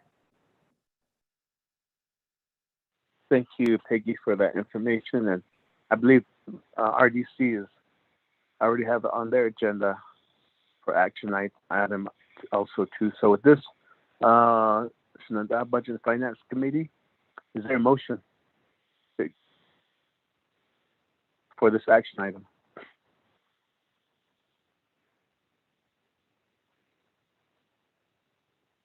And Chair Henio, just trying to remind the committee too that the C-19 is starting to go back up in the state of Arizona. It's like over 2,000, close to 3,000 cases in Arizona. this past week. So I don't know if you want to if some of the membership may want to just do a virtual or a hybrid meeting. That is, well, we need to establish a motion first before we do any debates. Is there a motion, committee members, Budget and Finance Committee? Yell her motion. Shenandoah, Delegate Jimmy Yell here, motion. Is there a second?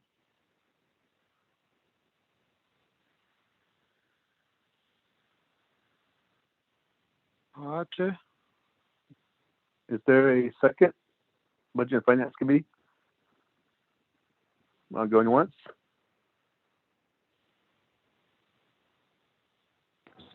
Going twice? Delegate Brown, I'll second. Delegate Nathaniel Brown seconds. So we do have a motion and a second on this action item. So this Budget and Finance Committee members, you've heard from our advisor as far as the background of this request and also the issues surrounding it. And so therefore the floor is open for questions or comments.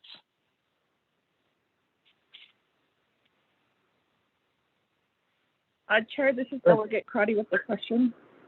Okay, Shenandoah, you have the floor. Thank you, Chair.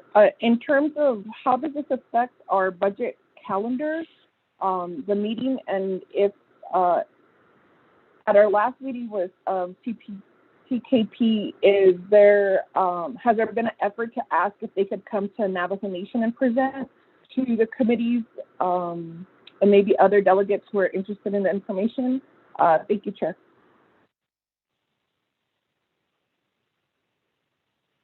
Thank you for that question. Is there any further other questions or comments, committee members?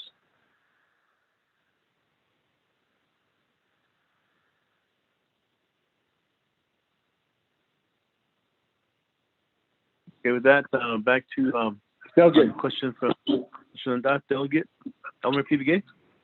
Yeah, this is Elmer Begay. Yeah, Shenandoah, Hilio. Are we still on hardship? Or can I still ask this question about hardship? We passed. We're on new business item A now, which is the authorization travel request. Oh, okay. I tried to get back on for a while, but is Miss Begay, Elizabeth Begay, still on the line? Where I could maybe send some email to her about the question that I have. So just if you would, to send her an email. Ms. Begay, are you still on the line? Yes, Mr. Chair, committee members, Delegate Begay. Yeah, I'm still on the line. You can send it. Okay. Okay, you'll be receiving an email from Ms. Delegate, Honorable Elmer P. Begay. Yeah. For his question. Then, okay, back okay, to also the item on hand. We are still under new business authorization travel request. There was one question from Shenandoah Delegate Amber Kinaswakari, which is that has there been a request for CKP to come to the Navajo Nation to give their presentation?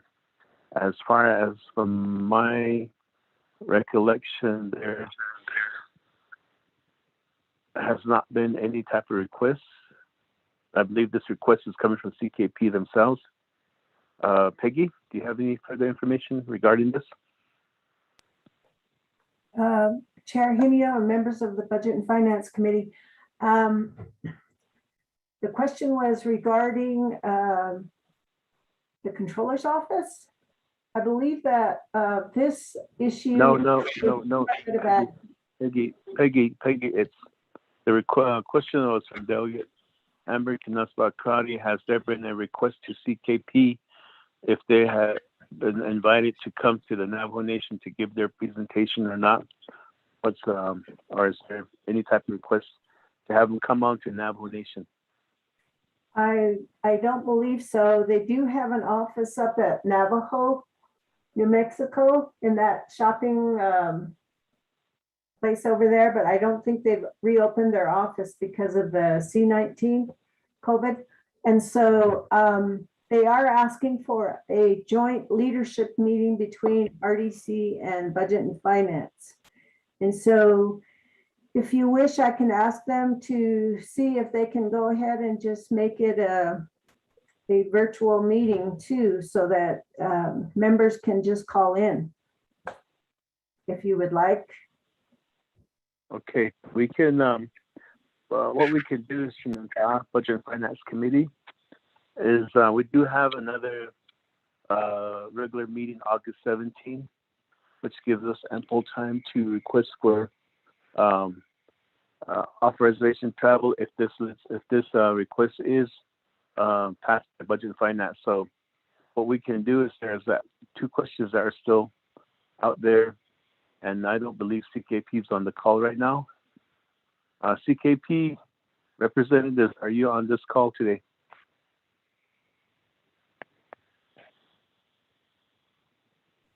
Chair Henio.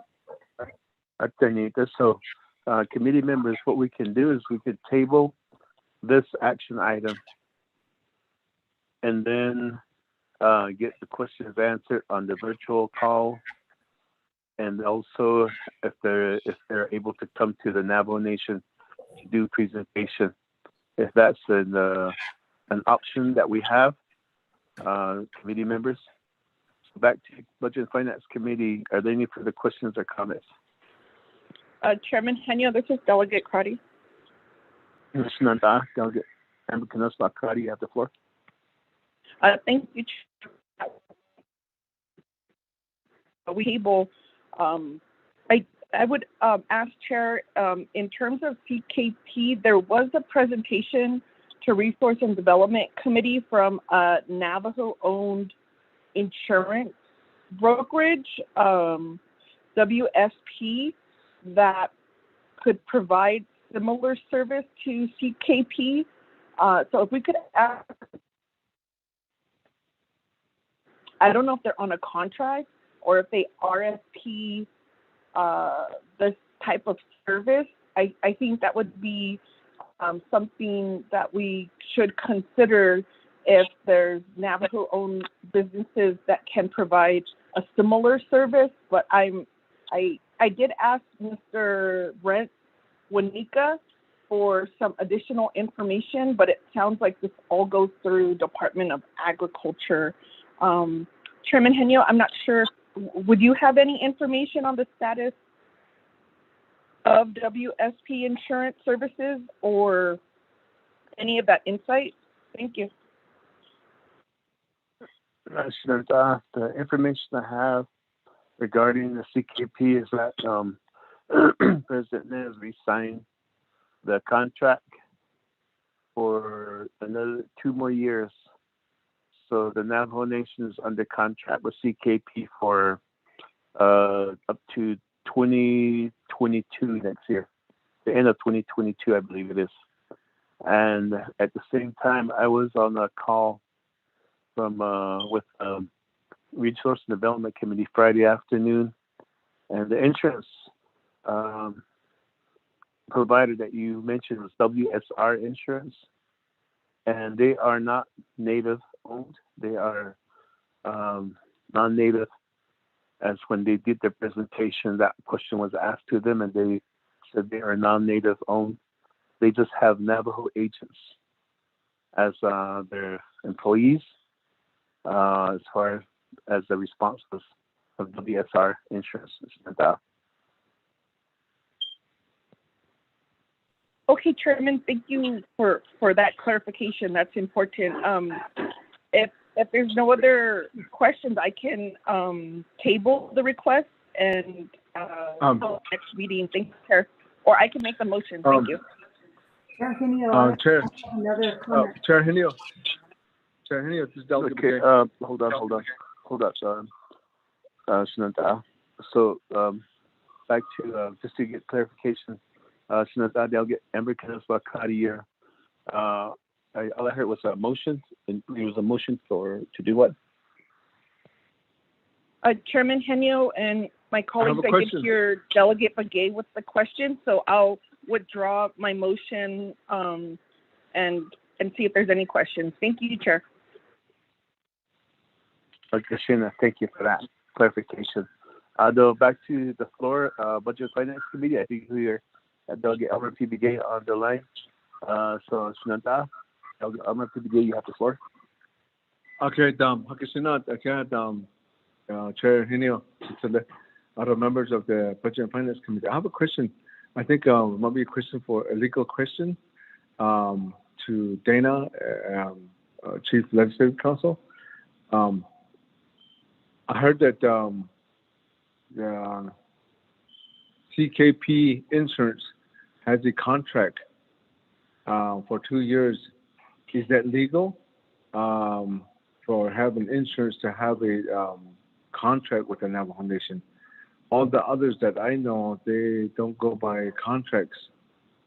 This is the first kind of that I heard about it, that they have a contract with us, with the Navajo Nation, and where President Naz approved it, so that it just doesn't apply to all the people that all the vendors or that are with the Navajo Nation, or they all on contracts. Can we give me a more explanation on it? Thank you.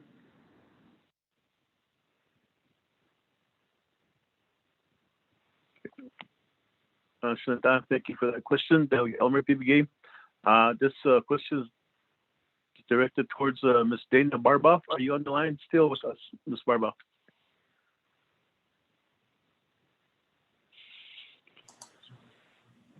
Mr. Chair, this is Lorraine with OLC. If you give me just a moment, I can get Ms. Bobroff on the line.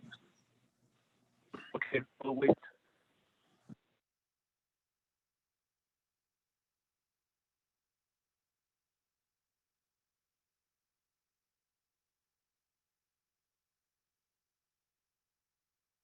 Mr. Chair, we can't hear you. We are waiting for Ms. Barboff to get on the line.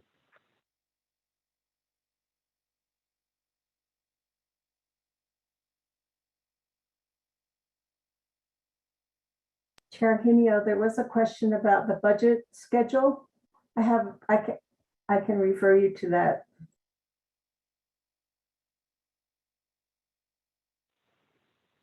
The question on the budget schedule while we're waiting. This request is for August 26th and 27th. So with that, we do have a budget schedule. Peggy, if you could provide information. Okay, if you can go to this morning's report from OMB that I forwarded to you all for Budget and Finance. You look at Exhibit C, and it shows as number 14, August 27th.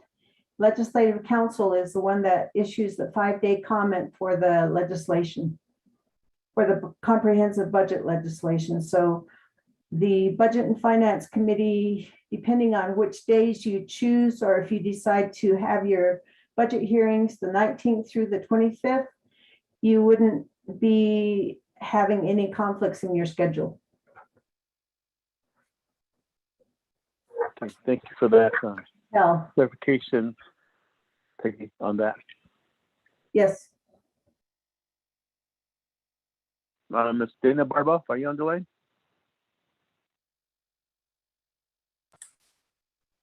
Yes, I am on the line. I understand there is a question for me, but I'm not sure what the question is.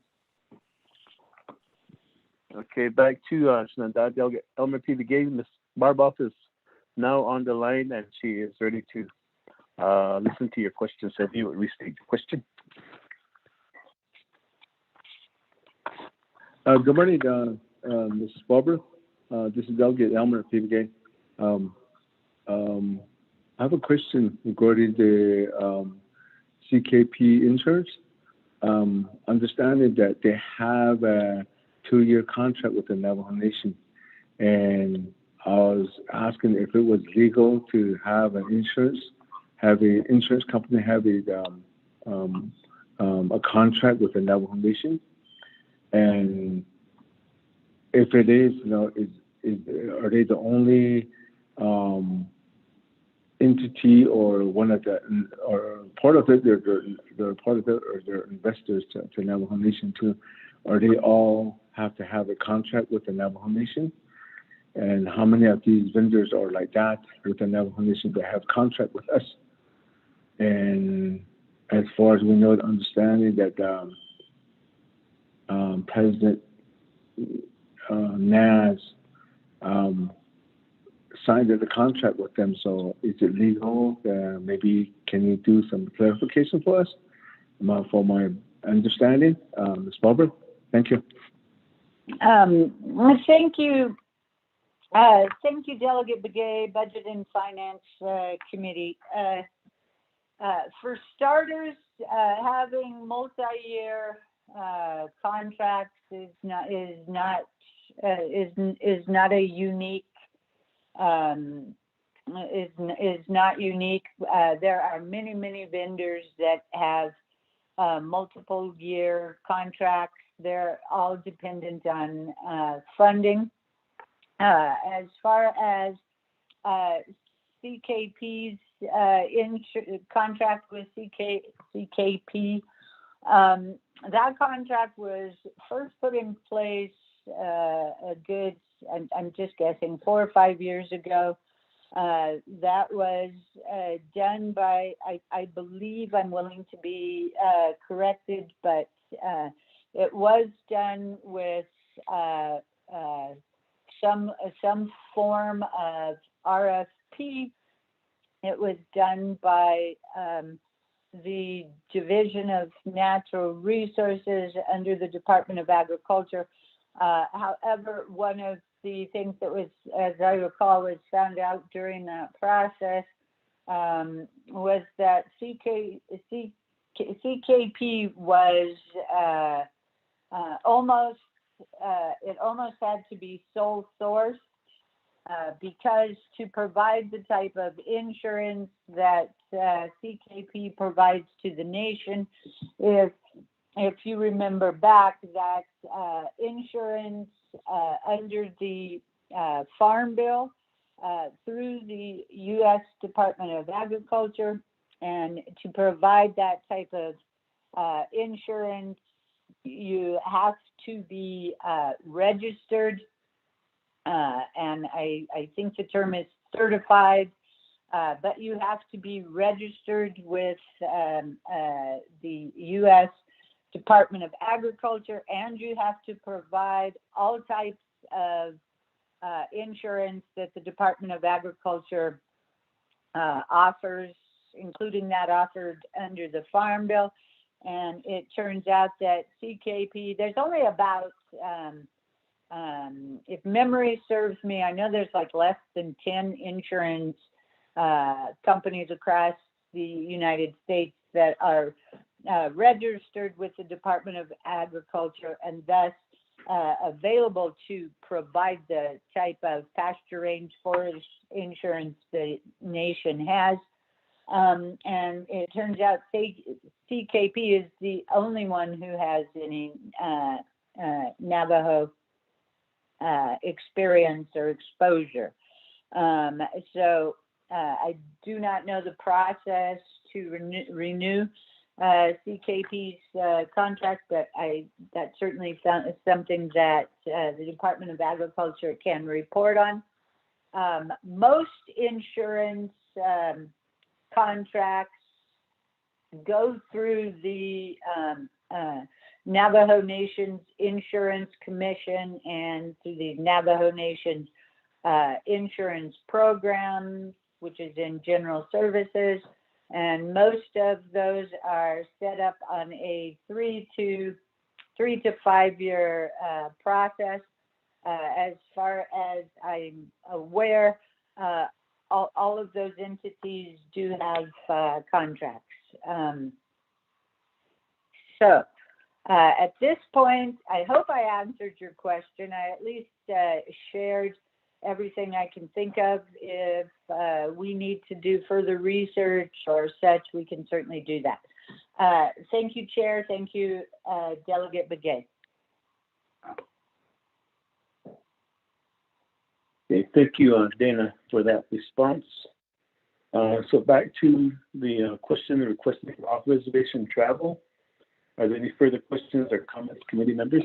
Chair, Delegate, I have a follow-up question, if I can. Yes, floor. The reason why I'm asking is there's RDC, they have another vendor which is interested in it. So through that, I think to be fair about it, I think I'd like to request our Chief Legislative Counsel, Dana Barber, to respectfully request through their office to do some further research on how the CKP contract was put in place, and maybe we could share it with us. Okay. How many other vendors that we have that are similar or they have a contract with the Navajo Nation too. So I just want to request that Chair Henio and Budget and Finance Committee.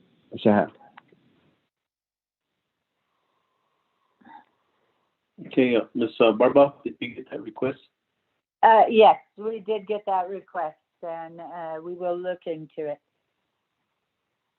Okay, once you do receive that information, just email it to Ms. Nakai, and then she can share it with the Budget and Finance Committee.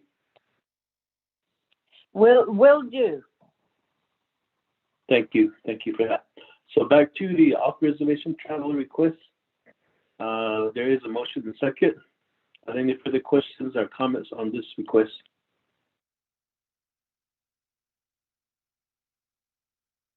If not, I'll call for the question. Ramona, if you would lead us in the question, roll call vote. Sure, Chairman, roll call vote for the voting of the requesting off-reservation travel. Honorable Raymond Smith Jr., how do you vote? Agree. Thank you. Honorable Raymond Smith votes green. Honorable Jimmy Yellowhair, how do you vote? Honorable Jimmy Yellowhair, how do you vote? Honorable Amber Kenneth-Boccardi, how do you vote? Delegate Amber Kenneth-Boccardi votes green. Thank you. Shada. Thank you, Shadeja. Honorable Amber Kenneth-Boccardi votes green. Honorable Elmer P. Begay, how do you vote? Should I vote green? Thank you. Honorable Elmer P. Begay votes green. Honorable Nathaniel Brown, how do you vote?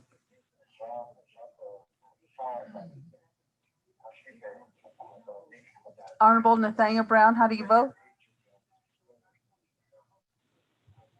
Honorable Jimmy Yellowhair, how do you vote? I vote green. Thank you. Honorable Jimmy Yellowhair votes green. Honorable Nathaniel Brown, how do you vote?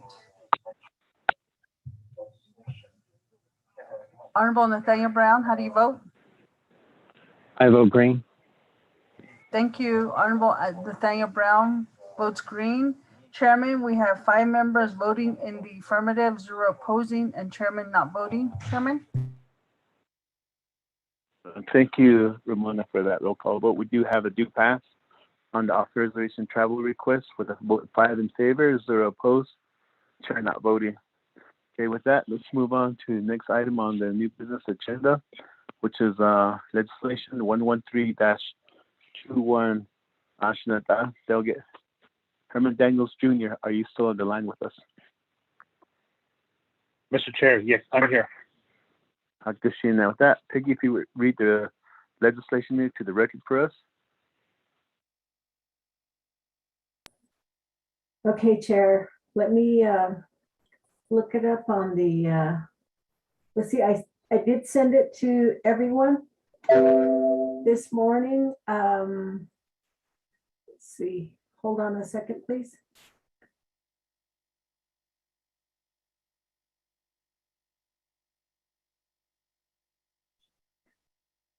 Okay, I'm trying to look for it in my email, but it's Legislation number 0113-21, an action relating to resources and development, budget and finance, and the Etiquette committees and the Navajo Nation Council appropriating $27,991,281 in citizen funds to the Navajo Tribal Utility Authority for the completion of 2,794 utilities projects across the Navajo Nation, approving the quote NTUA 2,794 projects expenditure plan, end quote, pursuant to 12 NSC section 2501 through 2508.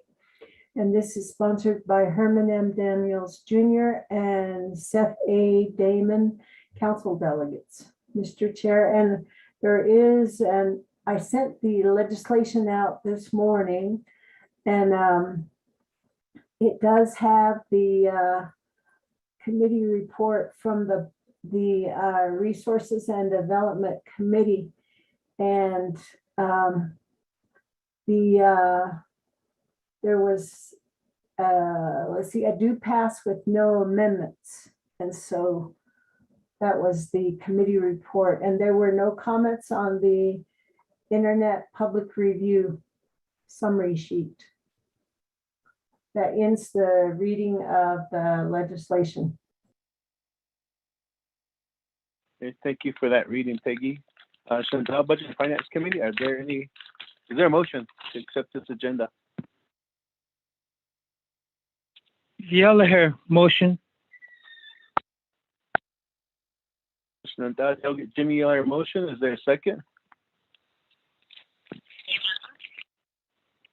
This is Delegate Brown, I'll second. Okay, Chantal, Delegate Nathaniel Brown, second. So we do have a motion by Delegate Jimmy Yellowhair, second by Delegate Nathaniel Brown. With this, Delegate Herman M. Daniels Jr., could I introduce the legislation to the committee? Thank you. Thank you, Mr. Chair, for those Budget and Finance Committee. Budget and Finance Committee members, I just want to say thank you to each and every one of you for those, and also to the staff for the Legislative Council, for those Chief Legislative Council, Ms. Barbara. Thank you. Today, we come before you with a legislation number 0113-21. I have with me Mr. Mullaney, NTUA General Counsel. He's going to be my agent. So and the purpose of this legislation is to approve $27,991,281 from the citizen funds for 2,747 NTUA projects, and to approve required expenditure plan for these projects. So what the intent here is for NTUA, if approved by the council, and if this legislation, the resolution at that time, if it's defined into law, what NTUA is going to do is they're going to start working again to connect more homes with electricity. Fiber optic solar with the CARES Act dollars. The 714 million that we got last year. Yeah, Navajo Nation Council allocated some dollars for NTUA. So the time frame again was too short, so NTUA didn't utilize all the dollars. So all the unspent dollars, it reverted back to Hardship. So with this NTUA, they're requesting. I'm requesting for NTUA to connect more homes with electricity. 27 million, right? So we're doing this for our Navajo people out there at the local level. So dealing with this pandemic, it's been some of the families, they went through a lot for over a year and several months without electricity.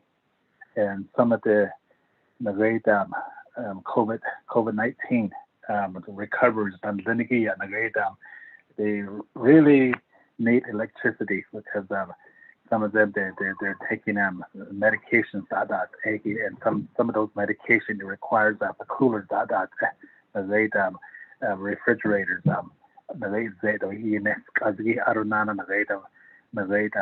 oxygen so as you know the oxygen is not recharge and so these families are elders, are precious elders. Electricity, at least give electricity to our elders. Actually, I see not that. So, fiber optic that Ecuador. So, Ecuador. So this is not for just my region, it's for the whole Navajo Nation. Attachment to Ecuador, you'll see some by delegates, you'll see the projects so it I respectfully ask for your support on moving this legislation forward to Navajo Nation Council. So with the some time remaining, I'm going to give that to my agent, Mr. Malini, Mr. Chair, General Counsel for NTUA. Thank you.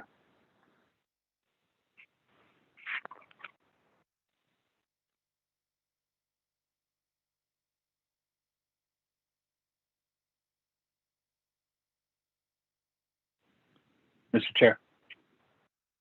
Good evening, Delegate Herman Daniels Jr.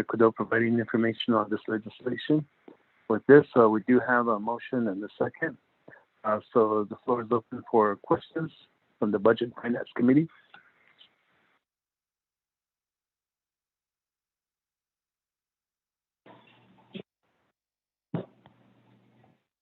Chair Henry, this is Mr. Muhammad. I apologize, I was on mute. I don't know if you wanted me to present as the agent. Oh, I apologize. Okay, I'm sorry. Hold on.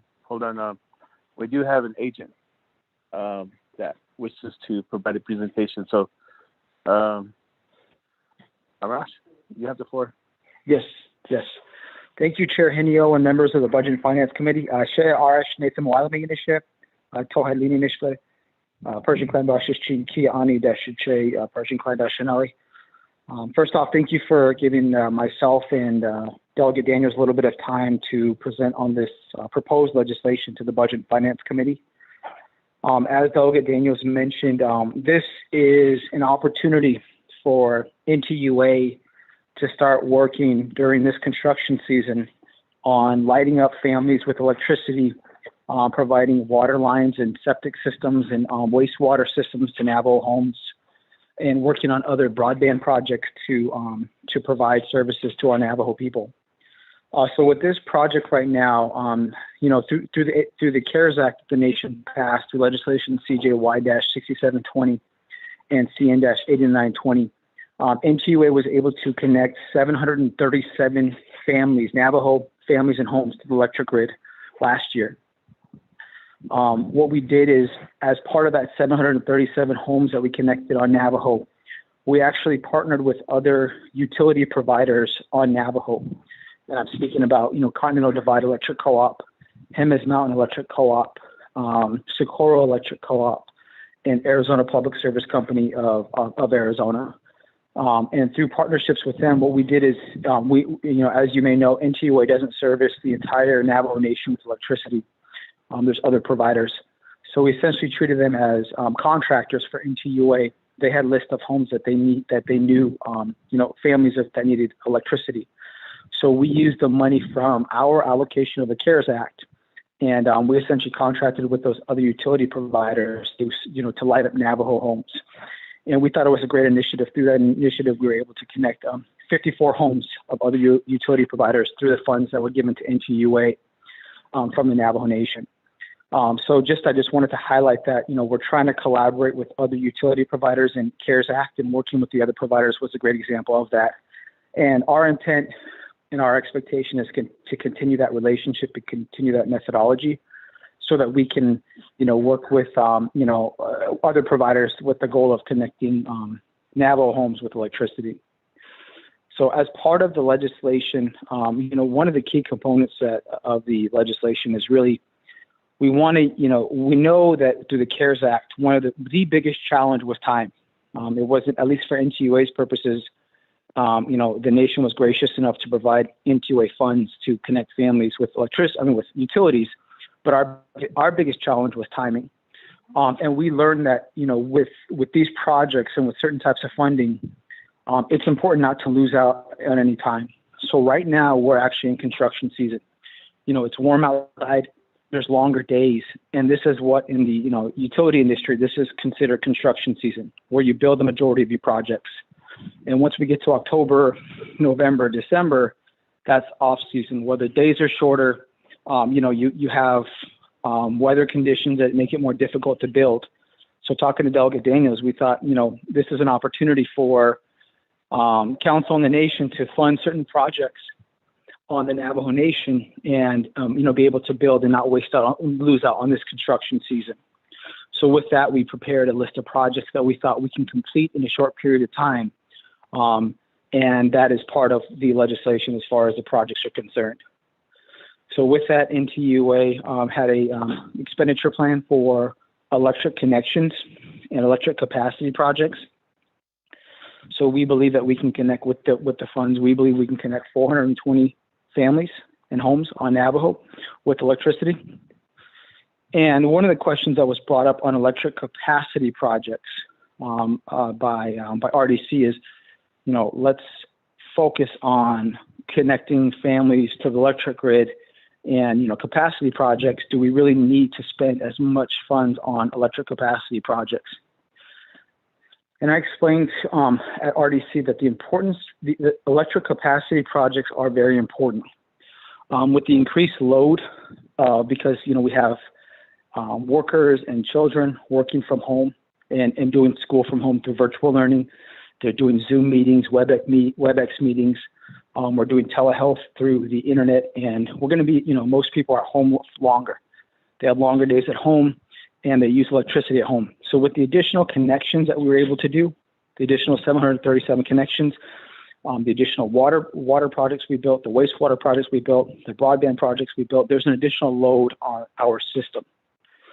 So in order for our system to handle that additional load, it is necessary for us to make improvements to our system. So that is really what the electric capacity projects do, is they make sure that we can, the NTUA system can handle the load of our customers. Another point of why it's important for electric capacity projects is when we build a new watering point, or we make improvements to a well and bring it back online, when we make improvements to our water line system, that water and waste needs to be pumped. In order for it to be pumped, it's necessary to have electricity to pump that system. And same with broadband. In order to have broadband towers or other fiber build-outs, you need electricity. So all these are related to electricity and capacity. So they're necessary in order to make sure our system doesn't crash, or we don't have more outages than we already have. So, we're trying to work on that and make sure that we have a strong enough system to handle the additional load with all the new projects and new construction infrastructure that's being built out right now. One of the worst case scenarios for us from NTUA's perspective and the utility perspective is something like Texas. And what happened with Texas pretty much is their system they didn't have the capacity to handle the load of their customers, and the entire system crashed. And that would be a catastrophe on Navajo if our system did similar to what happened in Texas. So we want to make sure that we have the necessary capacity to handle the load for all of our new connections and our new projects that are being funded through CARES Act, through ARPA, or through other funding sources. I just wanted to highlight that piece. On the broadband side, once again, we're focusing on building out certain projects. There's a few tower build outs. We also have the student Wi-Fi hotspots. I believe we had 43 across the Navajo Nation. And what those Wi-Fi hotspots did is they allowed for individuals in certain communities to get internet services at those Wi-Fi hotspots. Some of them were located at the schools, some were located at the chapter houses, and also at the NTUA district offices. And so with that, individuals were able to get access to internet. If the students had to turn in homework or download assignments, if students had, or if individuals had to do telehealth, if workers had to check their emails or, turn in documents or assignments, they were able to do that at those student Wi-Fi hotspots. As part of this legislation, we put in dollars to make sure that the monthly recurring charges for the internet usage and the data are funded so we can continue operating those student Wi-Fi hotspots. As part of the legislation, there also are water line extensions and septic systems to homes. So as part of that, we're looking at, obviously connecting families with water by extending out a water line to the home. And as part of that, it's necessary once, one of the phrases that NTUA says is water in, water out, meaning that if you choose to if we provide water services to a home, it's necessary for us to make sure that that system has the capacity to handle the wastewater services, right? So we just can't give water to a home. We have to make sure we handle the wastewater as well. So those projects will include water line extensions and a septic system or some type of wastewater system to that home. In addition, those projects also include bathroom additions if the home doesn't have a functioning bathroom. If there is any plumbing that is necessary, we included that as part of the project scope. And if the home needs to be house wired on the electricity side, that is also part of the scope of the project. So, it's pretty much a complete package when we talk about the water lines. One of the on the electricity side, electric connections, I forgot to mention that's part of the package for the electric connections. It also includes house wiring. So generally, NTUA's responsibility and ownership of the power stops at the meter, right? And we're not authorized to handle the house wiring, the stuff that goes past the meter into the house. However, with this project, we understand it's necessary for homes to receive and be funded for house wiring, so we included that as part of the scope of the services. What we do is NTUA generally doesn't do the house wiring. What we do is we contract with electricians. So I can say that through the CARES Act, we contracted specifically with Navajo contractors to fund these projects. So essentially NTUA did an RFP for electric services and house wiring. And as part of that, we awarded the contract to various certified electricians across the Navajo. And, we're proud to, and I think the nation should be proud that as part of these projects, it's a great opportunity to create jobs for the local businesses and contractors because these electricians were pretty much busy working on these projects, for the benefit of NTUA and the customers that they're serving.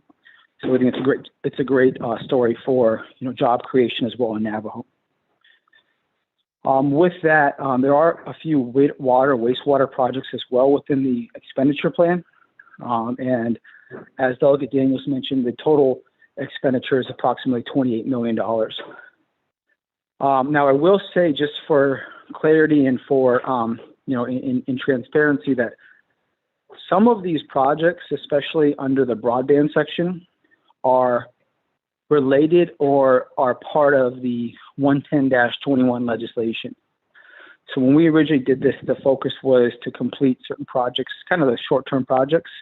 However, legislation 110-21 happened for the unfinished CARES. As part of the scope of that legislation, there's language to complete unfinished CARES Act projects.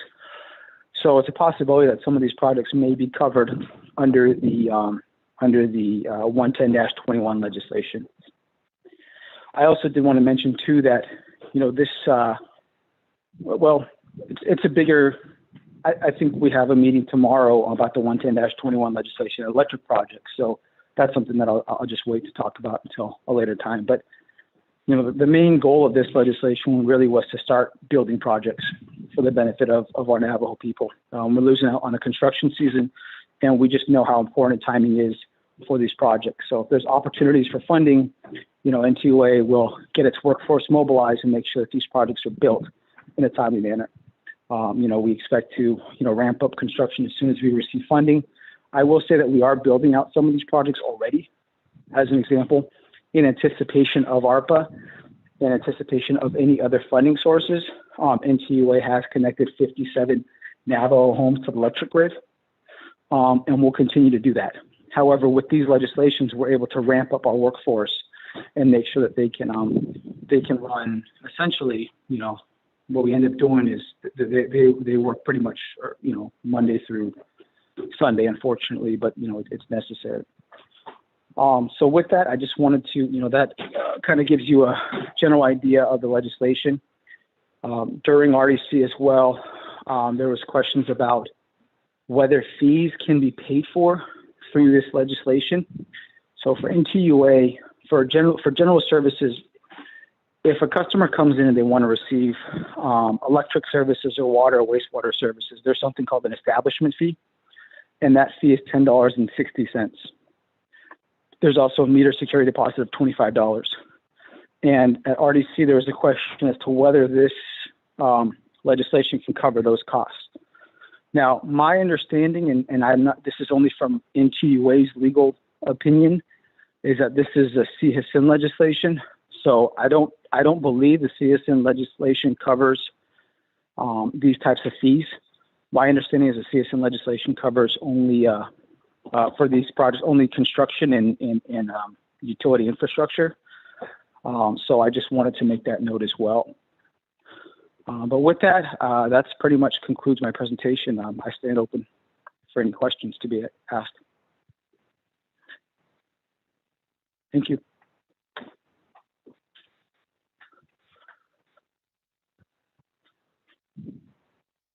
Okay, with that, Delegate Herman Daniels Jr., does that conclude your presentation?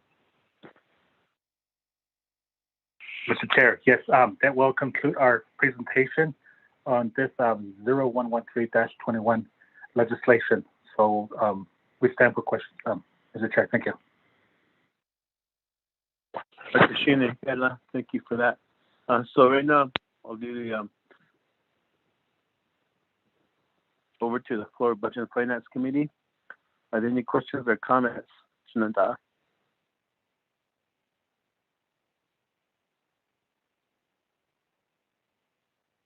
Chair Henry, this is Delegate Elmer, PBK. Shananta, PBK, you have the floor.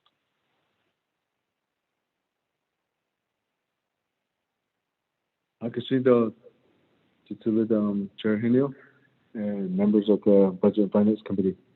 Arad Shitado Arad Delegate Herman Daniels, Yate Arad your agent too, Arash Yate. My question, but first of all, Shahad that requesting 27 million for thinking of our community that were not served under the CARES Act. The consideration regarding the people that were didn't get served during the under the CARES Act funding. But during that time, you know that I know that there was an approach that was made by NTA to Dalcon chapter and my surrounding other chapters that to sponsor legislation for the remaining fundings of the CARES fundings, which was 42 million, and now this being used for hardship. But at that time, NTA we requested for some type of negotiation, or maybe to give us an answer regarding broadband. We all the 5 chapters that I have under DACON, like DACON, Tisto, in the Wastewater, and Greasewood, there was an assessment done and for a broadband, and the assessment, after the assessment, there was a design build plan that was created by Aquila consultants. So this is a construction ready project, meaning that all we need now is a funds to construct a broadband. And at that time, we approached NTA and Arash and Mr. Kuntz, Rex Kuntz. We approached it, and then your broadband choice wireless representative. If we could use your towers as a co-location and see if we could help the people of the District 7. And I understand that right now that my ta'i right there, Herman Daniels, saying that this funds will be for the people that were left out, and they were trying to help the people too. They never caught was on our case. So right now we've been requesting since October, see if we could use co-location to have the broadband to be used, your towers there to be used as part of the assessment. But there's no agreement that's been made, or there's no answers been given to us to go ahead and use that.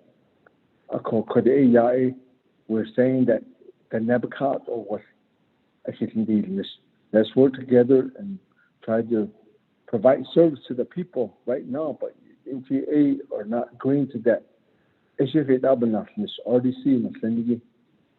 When are you going, as an oversight, look at these kind of questions and start working with the other communities to even get in that? Because right now we're frustrated.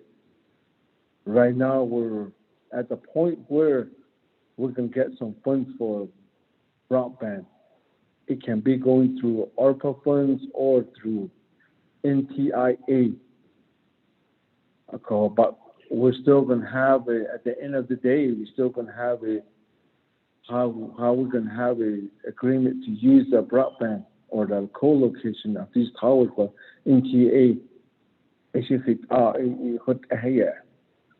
been on the line, I've been asking this question for a long time for the Septic of Hinta. So right now, that's what I'm asking you as an oversight. If no, so the next we saw it. I want to under the no, we're not. We're not working on that. Because you guys are the oversight committee. I'm winning an answer. And I have my constituents, I have my chapter manager, Margie Barton, on the line too. So we've been requesting this through NTA since October. Because there's no answer. We've been writing emails, even on during that Navigate. There was a written request that was made. Questions were given to them. Today, this day now, we haven't seen it yet. And all the delegates saw that. They have that called DG. There's no response, written response yet to that question. So through that, maybe if legislative council, chief legislative council, Dana, and maybe the staff is on the line, I can ask this question too. Since NTA is a tribal entity, and if they have a tower, radio towers there, if they're owned by NTA and if they're a tribal entity, does that mean that Navajo Nation is part owner to that too? And now we're trying to ask them if we could use it, and they're not responding on it. How do we go about it? Is there going to be a complaint that we have to do to get an answer, or to start using this code as a co-location? That would be my question to Dana and legislative staff. Can we go further into that, or does it have to be a separate meeting for this? So that's my question, Chair Henio. Thank you.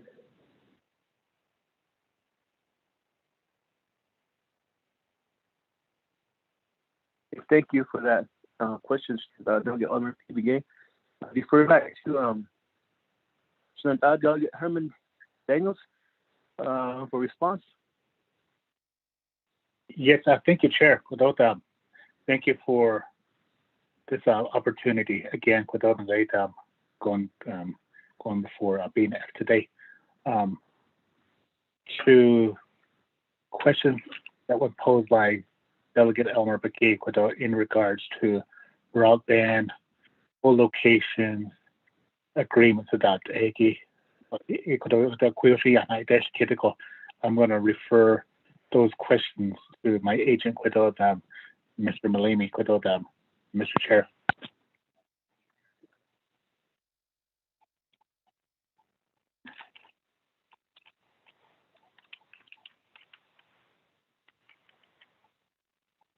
I can answer those. Okay. Mr. Chair.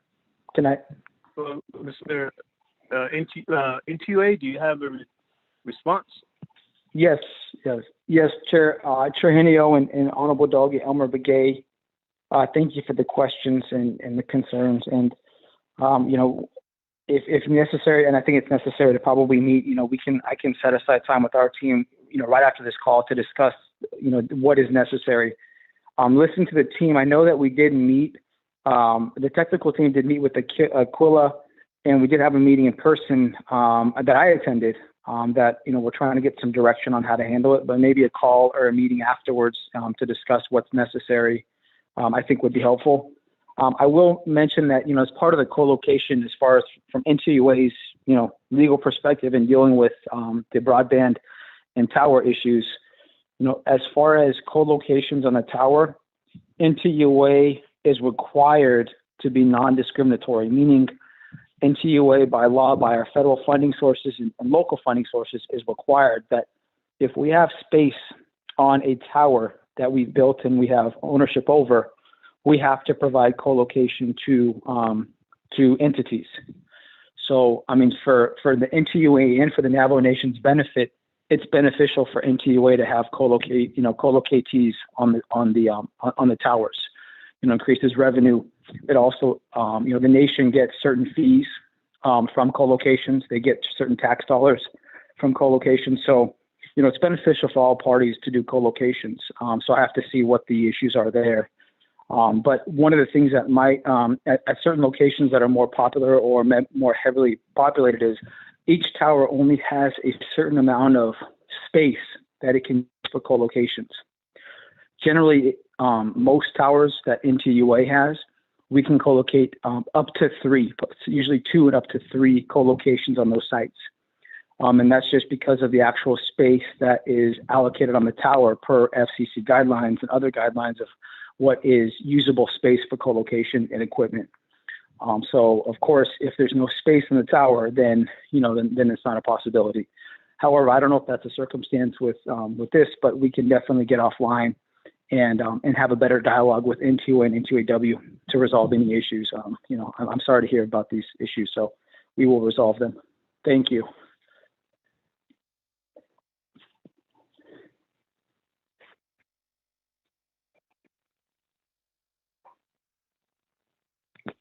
Okay, with that,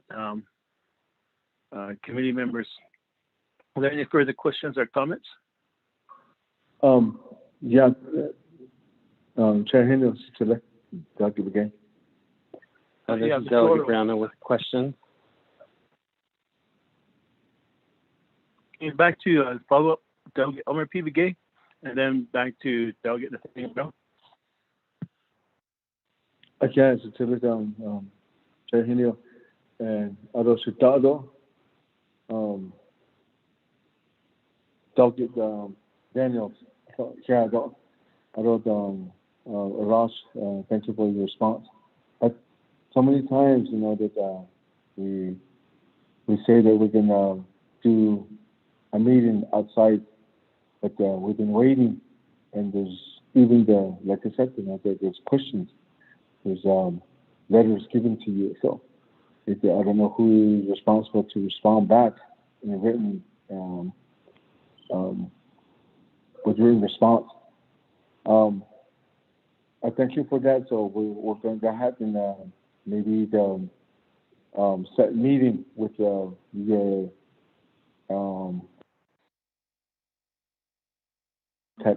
his Regina Martinez. We'll go ahead and do that again. My last question too is that Chair Henry, like I said, if there's no response on it, or how does these NTA owned towers and we're port owners of Navajo Nation, we're requesting this to NTA, but are we port owner to those towers? How does it work? Can you maybe the Chief Legislative Council and staff would answer that for us? That was my question. Thank you.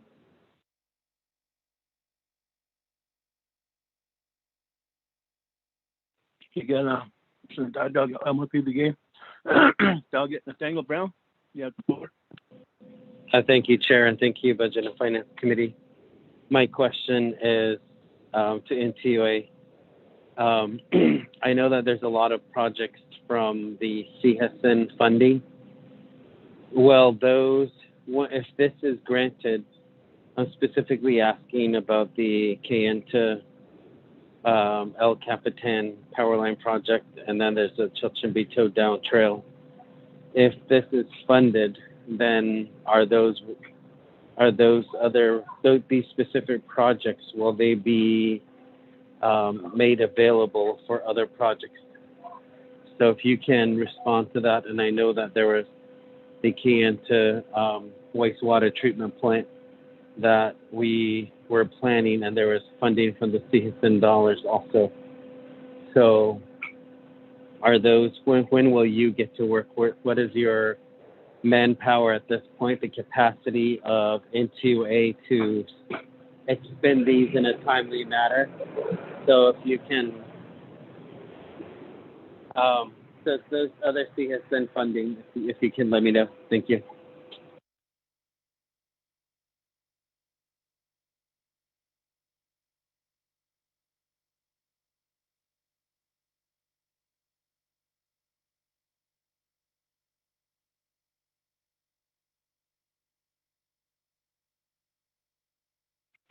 Delegate Brown, are you still with us? We can barely hear you. Yes.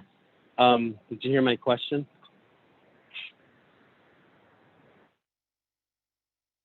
We just heard the first part of your questions or comments, and then you trailed off. Chair, my apologies. I need to get off the call, but I'll text the question here in a little bit, and I have to get off the phone. But on this legislation, I will vote green on it. Thank you. Dr. Shina, email your information to Peggy, and she can send it off to Delegate Herman Daniels, and then he can send it to his agent.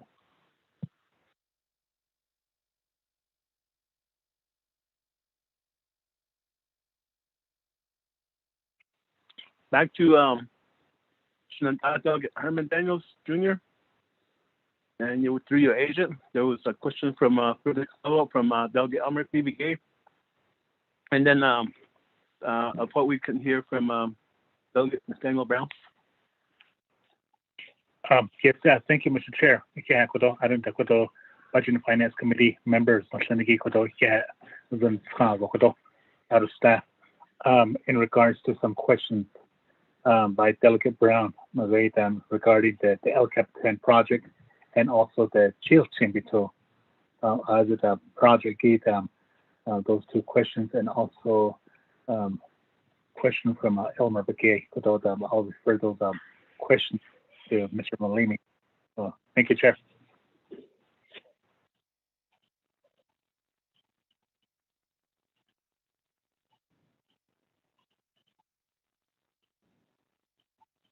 NTUA. Yes. Chair Henio, Delegate Begay, and Delegate Brown. I think the question that Delegate Begay raised about the ownership of the towers, I think that was a request for Dana to answer. But I will say from NTUA's perspective, there's an ownership piece of the tower, but there's also the operation, maintenance, and replacement of the tower. That is really, the main component of our ongoing expenses for each site. So, you have people who build towers, and then you have people you have companies that operate, maintain, and make sure the towers are running correctly in this broadband industry and broadband environment as it changes.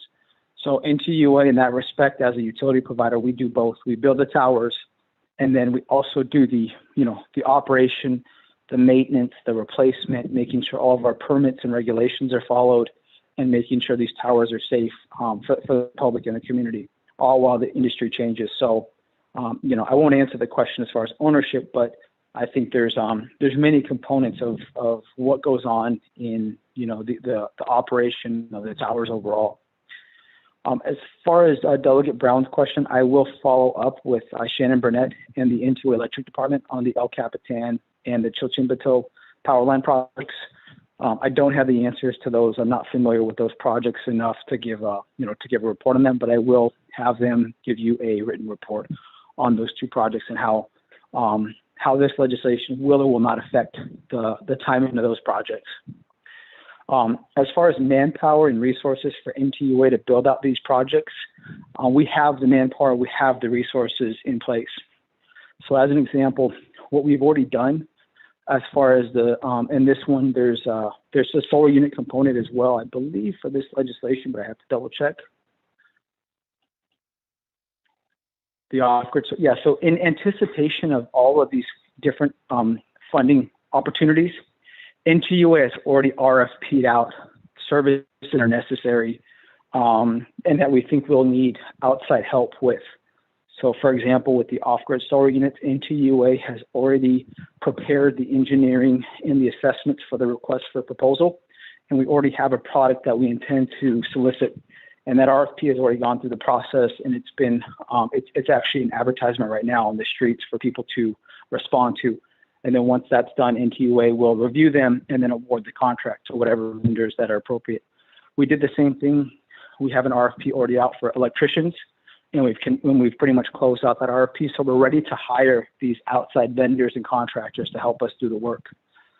As an example, with the dollars, NTUA spent $70 million in infrastructure projects through the CARES Act.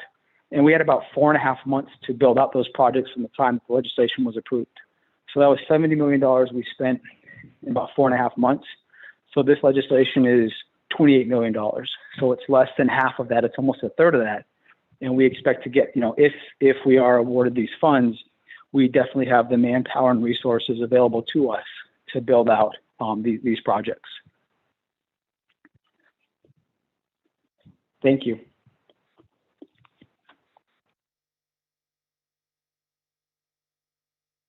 Thank you for that response. Back to the Budget and Finance Committee members. Any further questions or comments?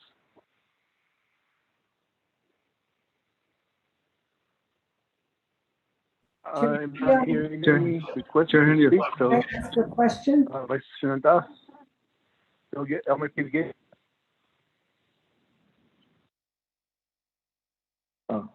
Back to Chair Henry. Yeah, I don't know that. So Dado, they'll get Daniel. So, I think I've been talking or trying to ask a key element regarding this powers that the regulatory part of it. In the Hardship Oversight Committee, no, Septic additional. He comes at the Hardship. Now, go. Chicago, I don't have on to that case of this. Never how to go about copies with the no. This is something that there's an issue with it. So is Nahabiki of Kita as already seen numbers. In Hinge Kato, this is called Hitlato is Nahotlo area. Chicago. I want the Hidi Kisos copies with the quite area. But my question goes to Mr.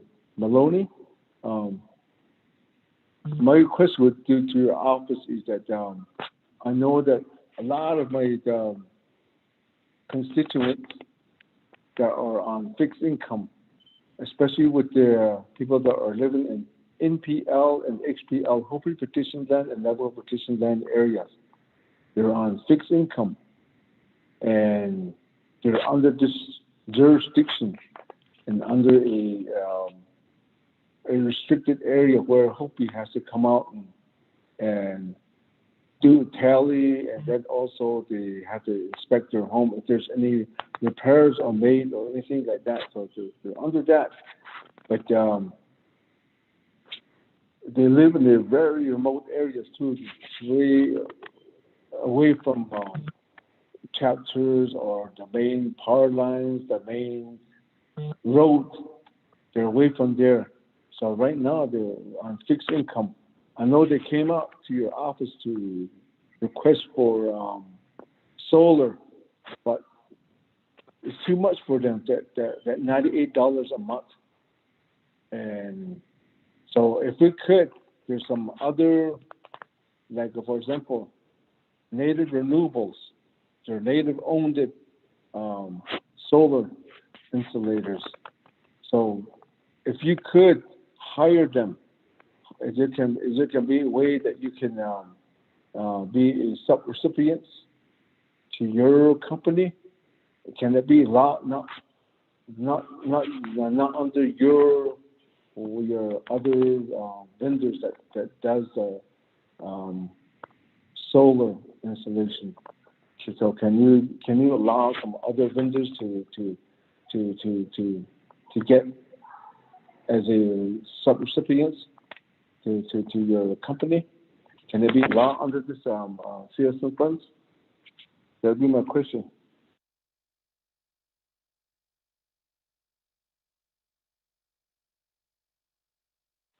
Okay. With that question, are there any further other questions, committee members, Budget and Finance Committee?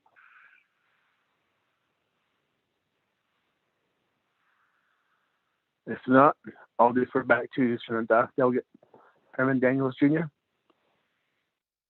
Yes, thank you, Chair. Aeronautical identity NTU Ecuador, the General Counsel of General Secretary. Thank you, Mr. Malini. Okay, NTUA. Sure. Yes. Thank you, Delegate Elmer Begay, for the question. And as far as the off-grid solar units, what we have to abide by is the Navajo Nation statutes and regulations related to procurement. So NTUA follows the statutes in the books with the Navajo Nation procurement laws. We also have our own procurement laws that are actually, procurement rules and regulations that are NTUA procurement rules and regulations that are actually more stringent than the Navajo Nation. And the purpose of that is obviously to protect the sovereignty of, procurement on the Navajo Nation. So, the short answer is yes. Native Renewables is more than welcome to bid on these awards for the off-grid solar units. An example, under the CARES Act, we had a public request for proposal that we put out. The request for proposal is required under Navajo Nation law, and it pretty much lays forth the scope of the services that are requested. So we put out a request for proposal, and it's open to all companies, all vendors, all contractors to bid on that. There is preference and there is an additional points for Navajo-owned businesses.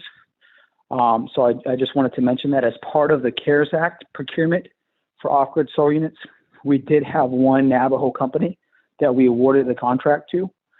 We had 2 total vendors, and we had one Navajo company, Navajo-owned company that was awarded a contract for the installation of off-grid solar units. So, you know, in anticipation of the American Rescue Plan Act, we do have a request for proposal that is actually on the streets. It's advertised currently as we speak. So Native Renewables, any other company, whether native or not, Navajo owned or not, they are invited and encouraged to put in a proposal. And like I mentioned before, pursuant to Navajo Nation law, there is a preference for Navajo Nation owned businesses. And, you know, we're required to follow that process. So, you know, Native Renewables is more than encouraged to, you know, submit a proposal, and we vet through those proposals, and then that's how we award the contracts for the off-grid solar units. So there is a process, but like I said, it's a public process. It's not, we can't do we don't do sole source awards or emergency procurement for the off-grid solar units or these types of projects. It's a public process, and, you know, we have to go by that. Even with the electricians, as I mentioned before, we did a public request for proposal, and through the CARES Act, we were able to hire all Navajo-owned electricians and businesses. So we're doing the same thing. So, you know, we encourage all Navajo-owned businesses to, you know, to put in proposals for these different types of RFPs that we submit or put out. Thank you.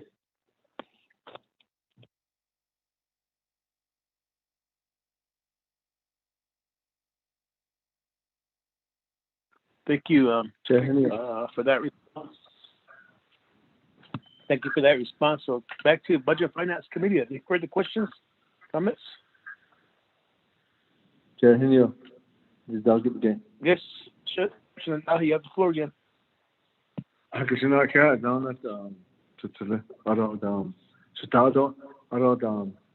Mr. Maloney, so I haven't seen the cost yet. I'm not sure if it's in the legislation, how much these solar will cost and how much the customer it's their cost to do that, and what's the responsibility on it. Like, for example, for the solar, okay, and maybe you could provide that to us, the cost and how much it's going to cost, and then also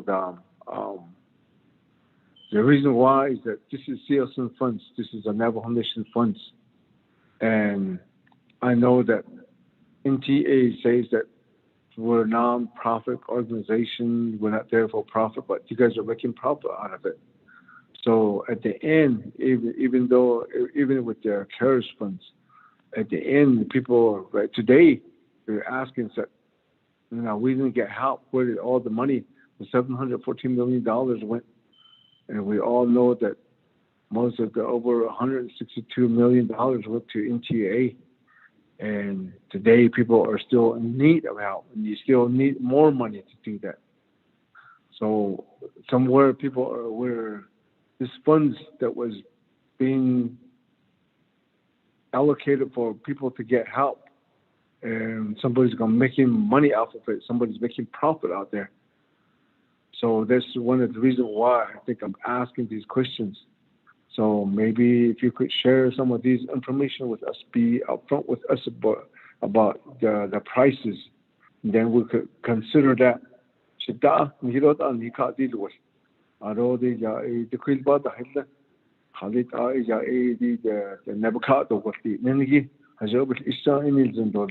I think just never best out there.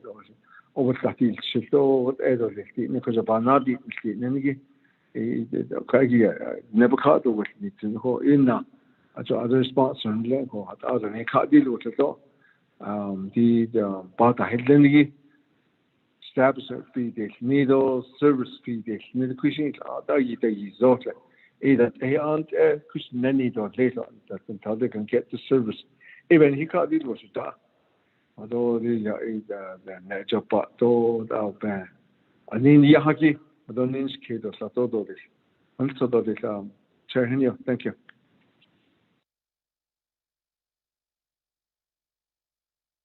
You get enough of that. Comment. Back to the committee, Budget and Finance Committee. Any further questions or comments? Chair, this is Delegate Yellow here. This is Delegate Yellow here. You have the floor. Okay, good afternoon.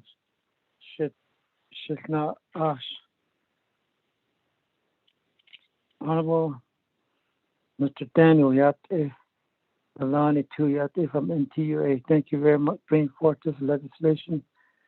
It will benefit to the Navajo Nation, entire Navajo Nation. I'll support 100%. I had a question that in Black Mesa area right now, some people, someone stealing these solar. I don't know where they take it. I don't know how you can identify to. People can't find these people who ever steal these solar systems in their area in Black Mesa. How can we trace it? I don't know where they take these solar. I don't know if you can trace it. I don't know who does, what they do with it. I don't know. Somebody makes money on it, or is this returned back to NTUA and then sell it back to the customer? I don't know how they do it. I don't have the answer for it, and they have concern. People leave their house and come back 3 or 4 days later.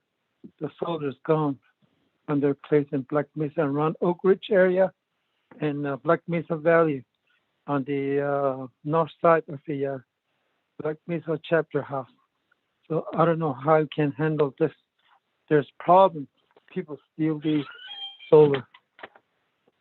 I know my brother's worried about solar too. Everybody does, and this is just my concern in TUA. I don't know if you can make comments on it.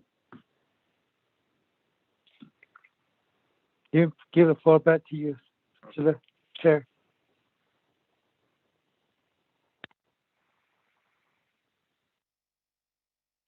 Okay. Thank you for that comment and question. Back to Senador Delegate Herman Daniels Jr.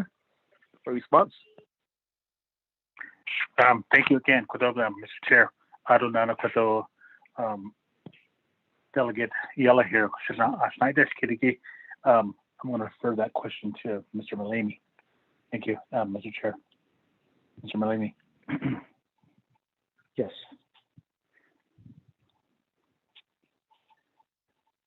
Chair Henio, if I may, I can answer both questions or both from both.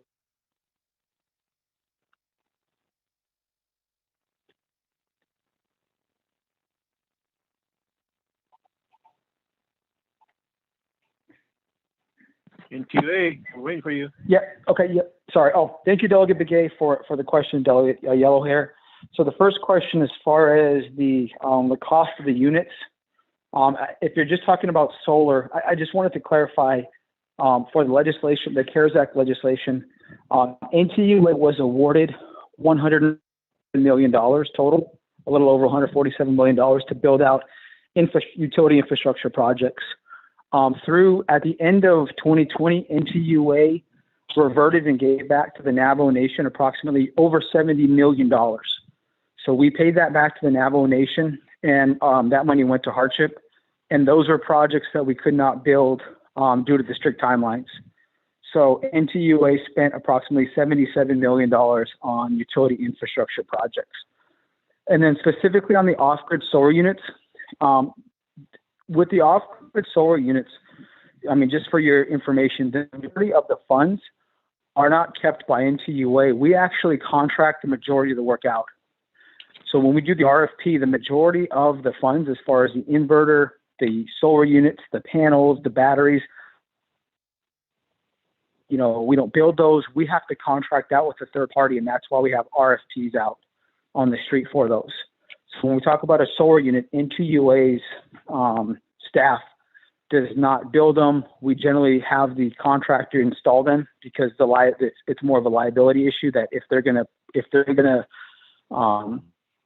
Navajo, we won't install them so that they do it the right way.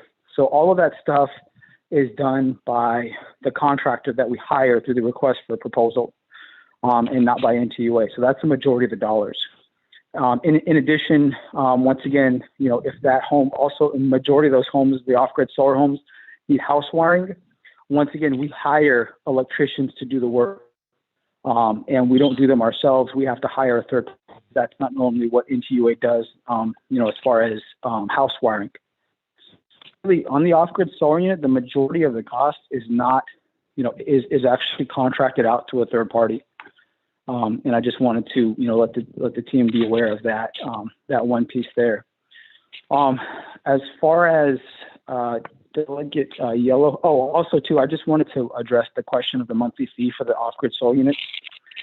NTUA's preference, and I wouldn't say our goal and mission, but our drive is to connect families to the actual electric grid through an electric distribution line. Off-grid solar units are not the preferred method of getting electricity. Number one, they're prone to, breakdown. And when I say breakdown, I mean that, the sun doesn't run 24 hours. So you don't have constant power at all times. Number two, it's more operation maintenance. And number three, it's more expensive. That's the truth. I mean, we try to provide off-grid solar units to homes that are, a ways away from an electric line currently. If there's a home that's a mile away from a line, we prefer to connect them. Our goal is to connect them directly to the electric grid. But if we have a home that's 6 miles away from an electric line, then we prefer off-grid solar units. Sorry. So, that as part of the actual monthly fee, the operation maintenance fee that NTUA charges to its customers, it includes, so if there's batteries that are defective or they go out, NTUA will replace or damaged. NTUA is responsible for fixing all those things. So as part of that charge, some customers believe it's high, and I that, but that's really what it goes to, is for the technician to go out on site to evaluate what the problem is. And if you have another parties who, provide those solar units, essentially you don't pay the monthly fee for any batteries that go out, any inverters that go out. With NTUA's units, that's part of your monthly fee. So if you have a battery that goes out or is defective, you call NTUA, and we're responsible for switching out that battery, installing it, switching out it, and making sure that it runs properly. If an inverter goes bad, if a unit goes bad, we're responsible for those things.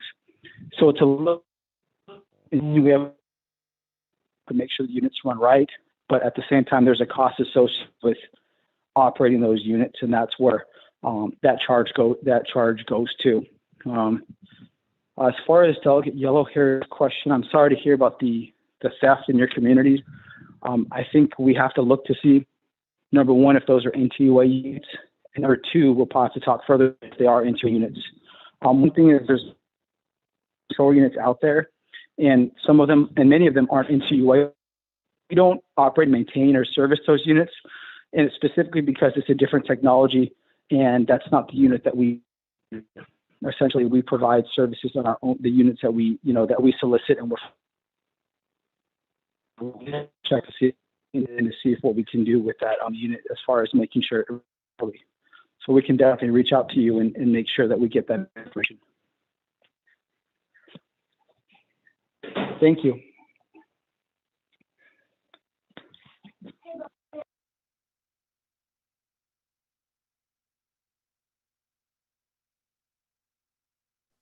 Chair Henio, are you Okay, still thank you. Thank you for that response with representatives. Back to the committee, Budget and Finance. Are any further questions or comments?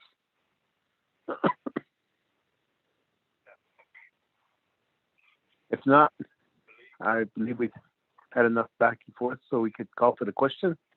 It goes on to Nabikiati. If there are any further questions or concerns, we can address them at Nabikiati. I'll call for the question to accept the legislation 113-21. With this, Ramon, if you would lead us in a roll call vote. Sure, Chairman Henry, roll call vote for legislation number 0113-21. Honorable Raymond Smith Jr., how do you vote? Green. Thank you. Honorable Raymond Smith Jr. votes green. Honorable Jimmy Yellowhair, how do you vote? Honorable Jimmy Yellowhair, how do you vote? Honorable. I'll vote green. Okay, thank you. Oh, Jimmy Yellowhair okay. votes green. Honorable Amber Kenneth-Bakati, how do you vote? Honorable Amber Kenneth-Bakati, how do you vote? Honorable Elmer P. Begay, how do you vote? I'll vote green. Thank you. Honorable Elmer P. Begay votes green. Honorable Nathaniel Brown, how do you vote? I vote green. Thank you. Honorable Nathaniel Brown votes green. Honorable Amber Kenneth-Bakati, how do you vote? Honorable Amber Kenneth-Bakati, how do you vote? Delegate Amber Kenneth-Bakati votes green. Thank you. Oh, thank you, Shadeja. Honorable Amber Kenneth-Bakati votes green. Chairman, we have 5 members voting in the affirmative, 0 opposing. Chairman not voting. Chairman?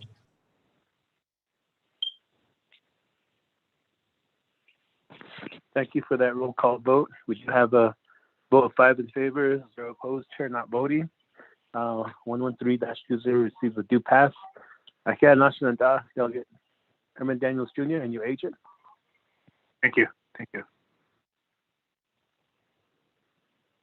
With that, moving forward on our agenda, we are done with new business action items. So next item on our agenda is close the business. Written announcements. I don't believe there are any written announcements. With that, is there a motion to adjourn? Motion, Delegate. Yellowhair, motion to adjourn. Delegate Jimmy Yellowhair, motions to adjourn. Is there a second? Second, Vice Chair Smith. Okay. Delegate Elmer Gay, motions to seconds. Motion to adjourn. There is a motion second to adjourn. So that committee members, any final parting comments? Thank you for all your hard work today.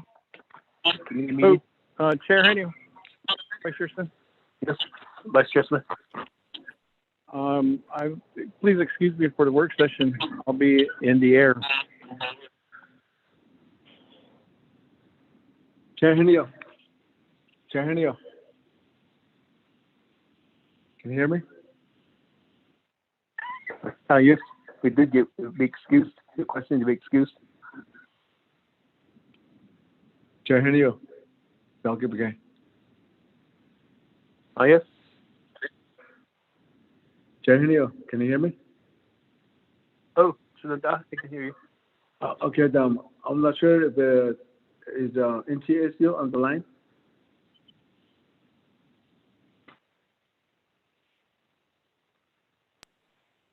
I don't see the number. Are they still on the line, NTA? I don't see their call on the line, their phone. Oh, okay. All right. Fukushima. All right. Neo, I'm ready to vote though. Chair Henio, this is Peggy. You have the work session on the audit with Moss Adams following this meeting. Are we gonna, for work sessions, we're not required to have a quorum, but this is really important for the committee to hear the discussion on the audit. Just FYI. That's the work session that we have right after we adjourn, right? That's correct. Yes, that's will be. Are they're waiting right now for us? Yes, they are aware that immediately after the regular meeting, we would go into the work session. Okay, yeah, we'll take a short break after we adjourn, and then we'll go into the work session mode. With this, there's a motion to adjourn. There's a second. That we'll do a roll call vote to adjourn. Ramona, if you would, do this a roll call vote.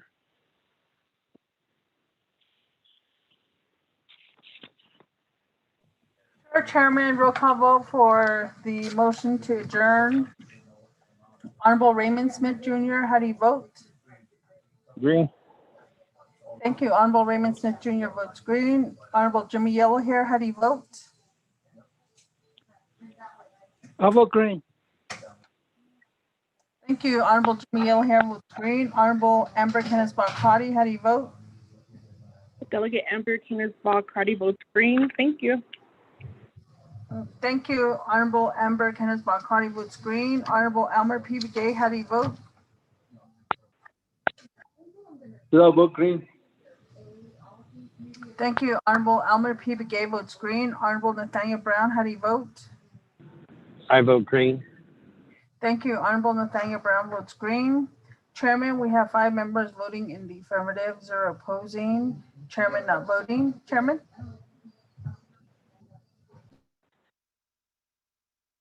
Thank you for that roll call vote. It is 1:27 p.m. We are officially adjourned.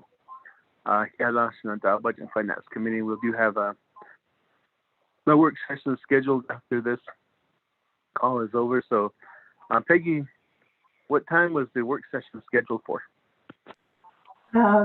It said, the agenda that was posted said 2 o'clock or immediately following the Budget and Finance Committee regular meeting. Okay, let's recess, grab lunch, and let's come back in at 2 o'clock for the work session. We'll take a little recess and just bite to eat, and then come back in 2 o'clock. Rashid, that's according to the memo that was written. So same number, right, Peggy? Sherry, you already adjourned for the regular meeting, so you would just start your work session at 2, and I'll let the Moss Adams know.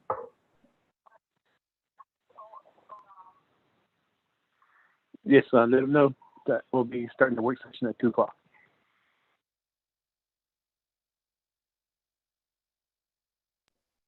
Okay, everyone, thank you for attending the Budget and Finance Committee regular meeting. And so now the committee will take a short lunch break up to 2 o'clock, and then our work session will start at 2 o'clock. So see y'all.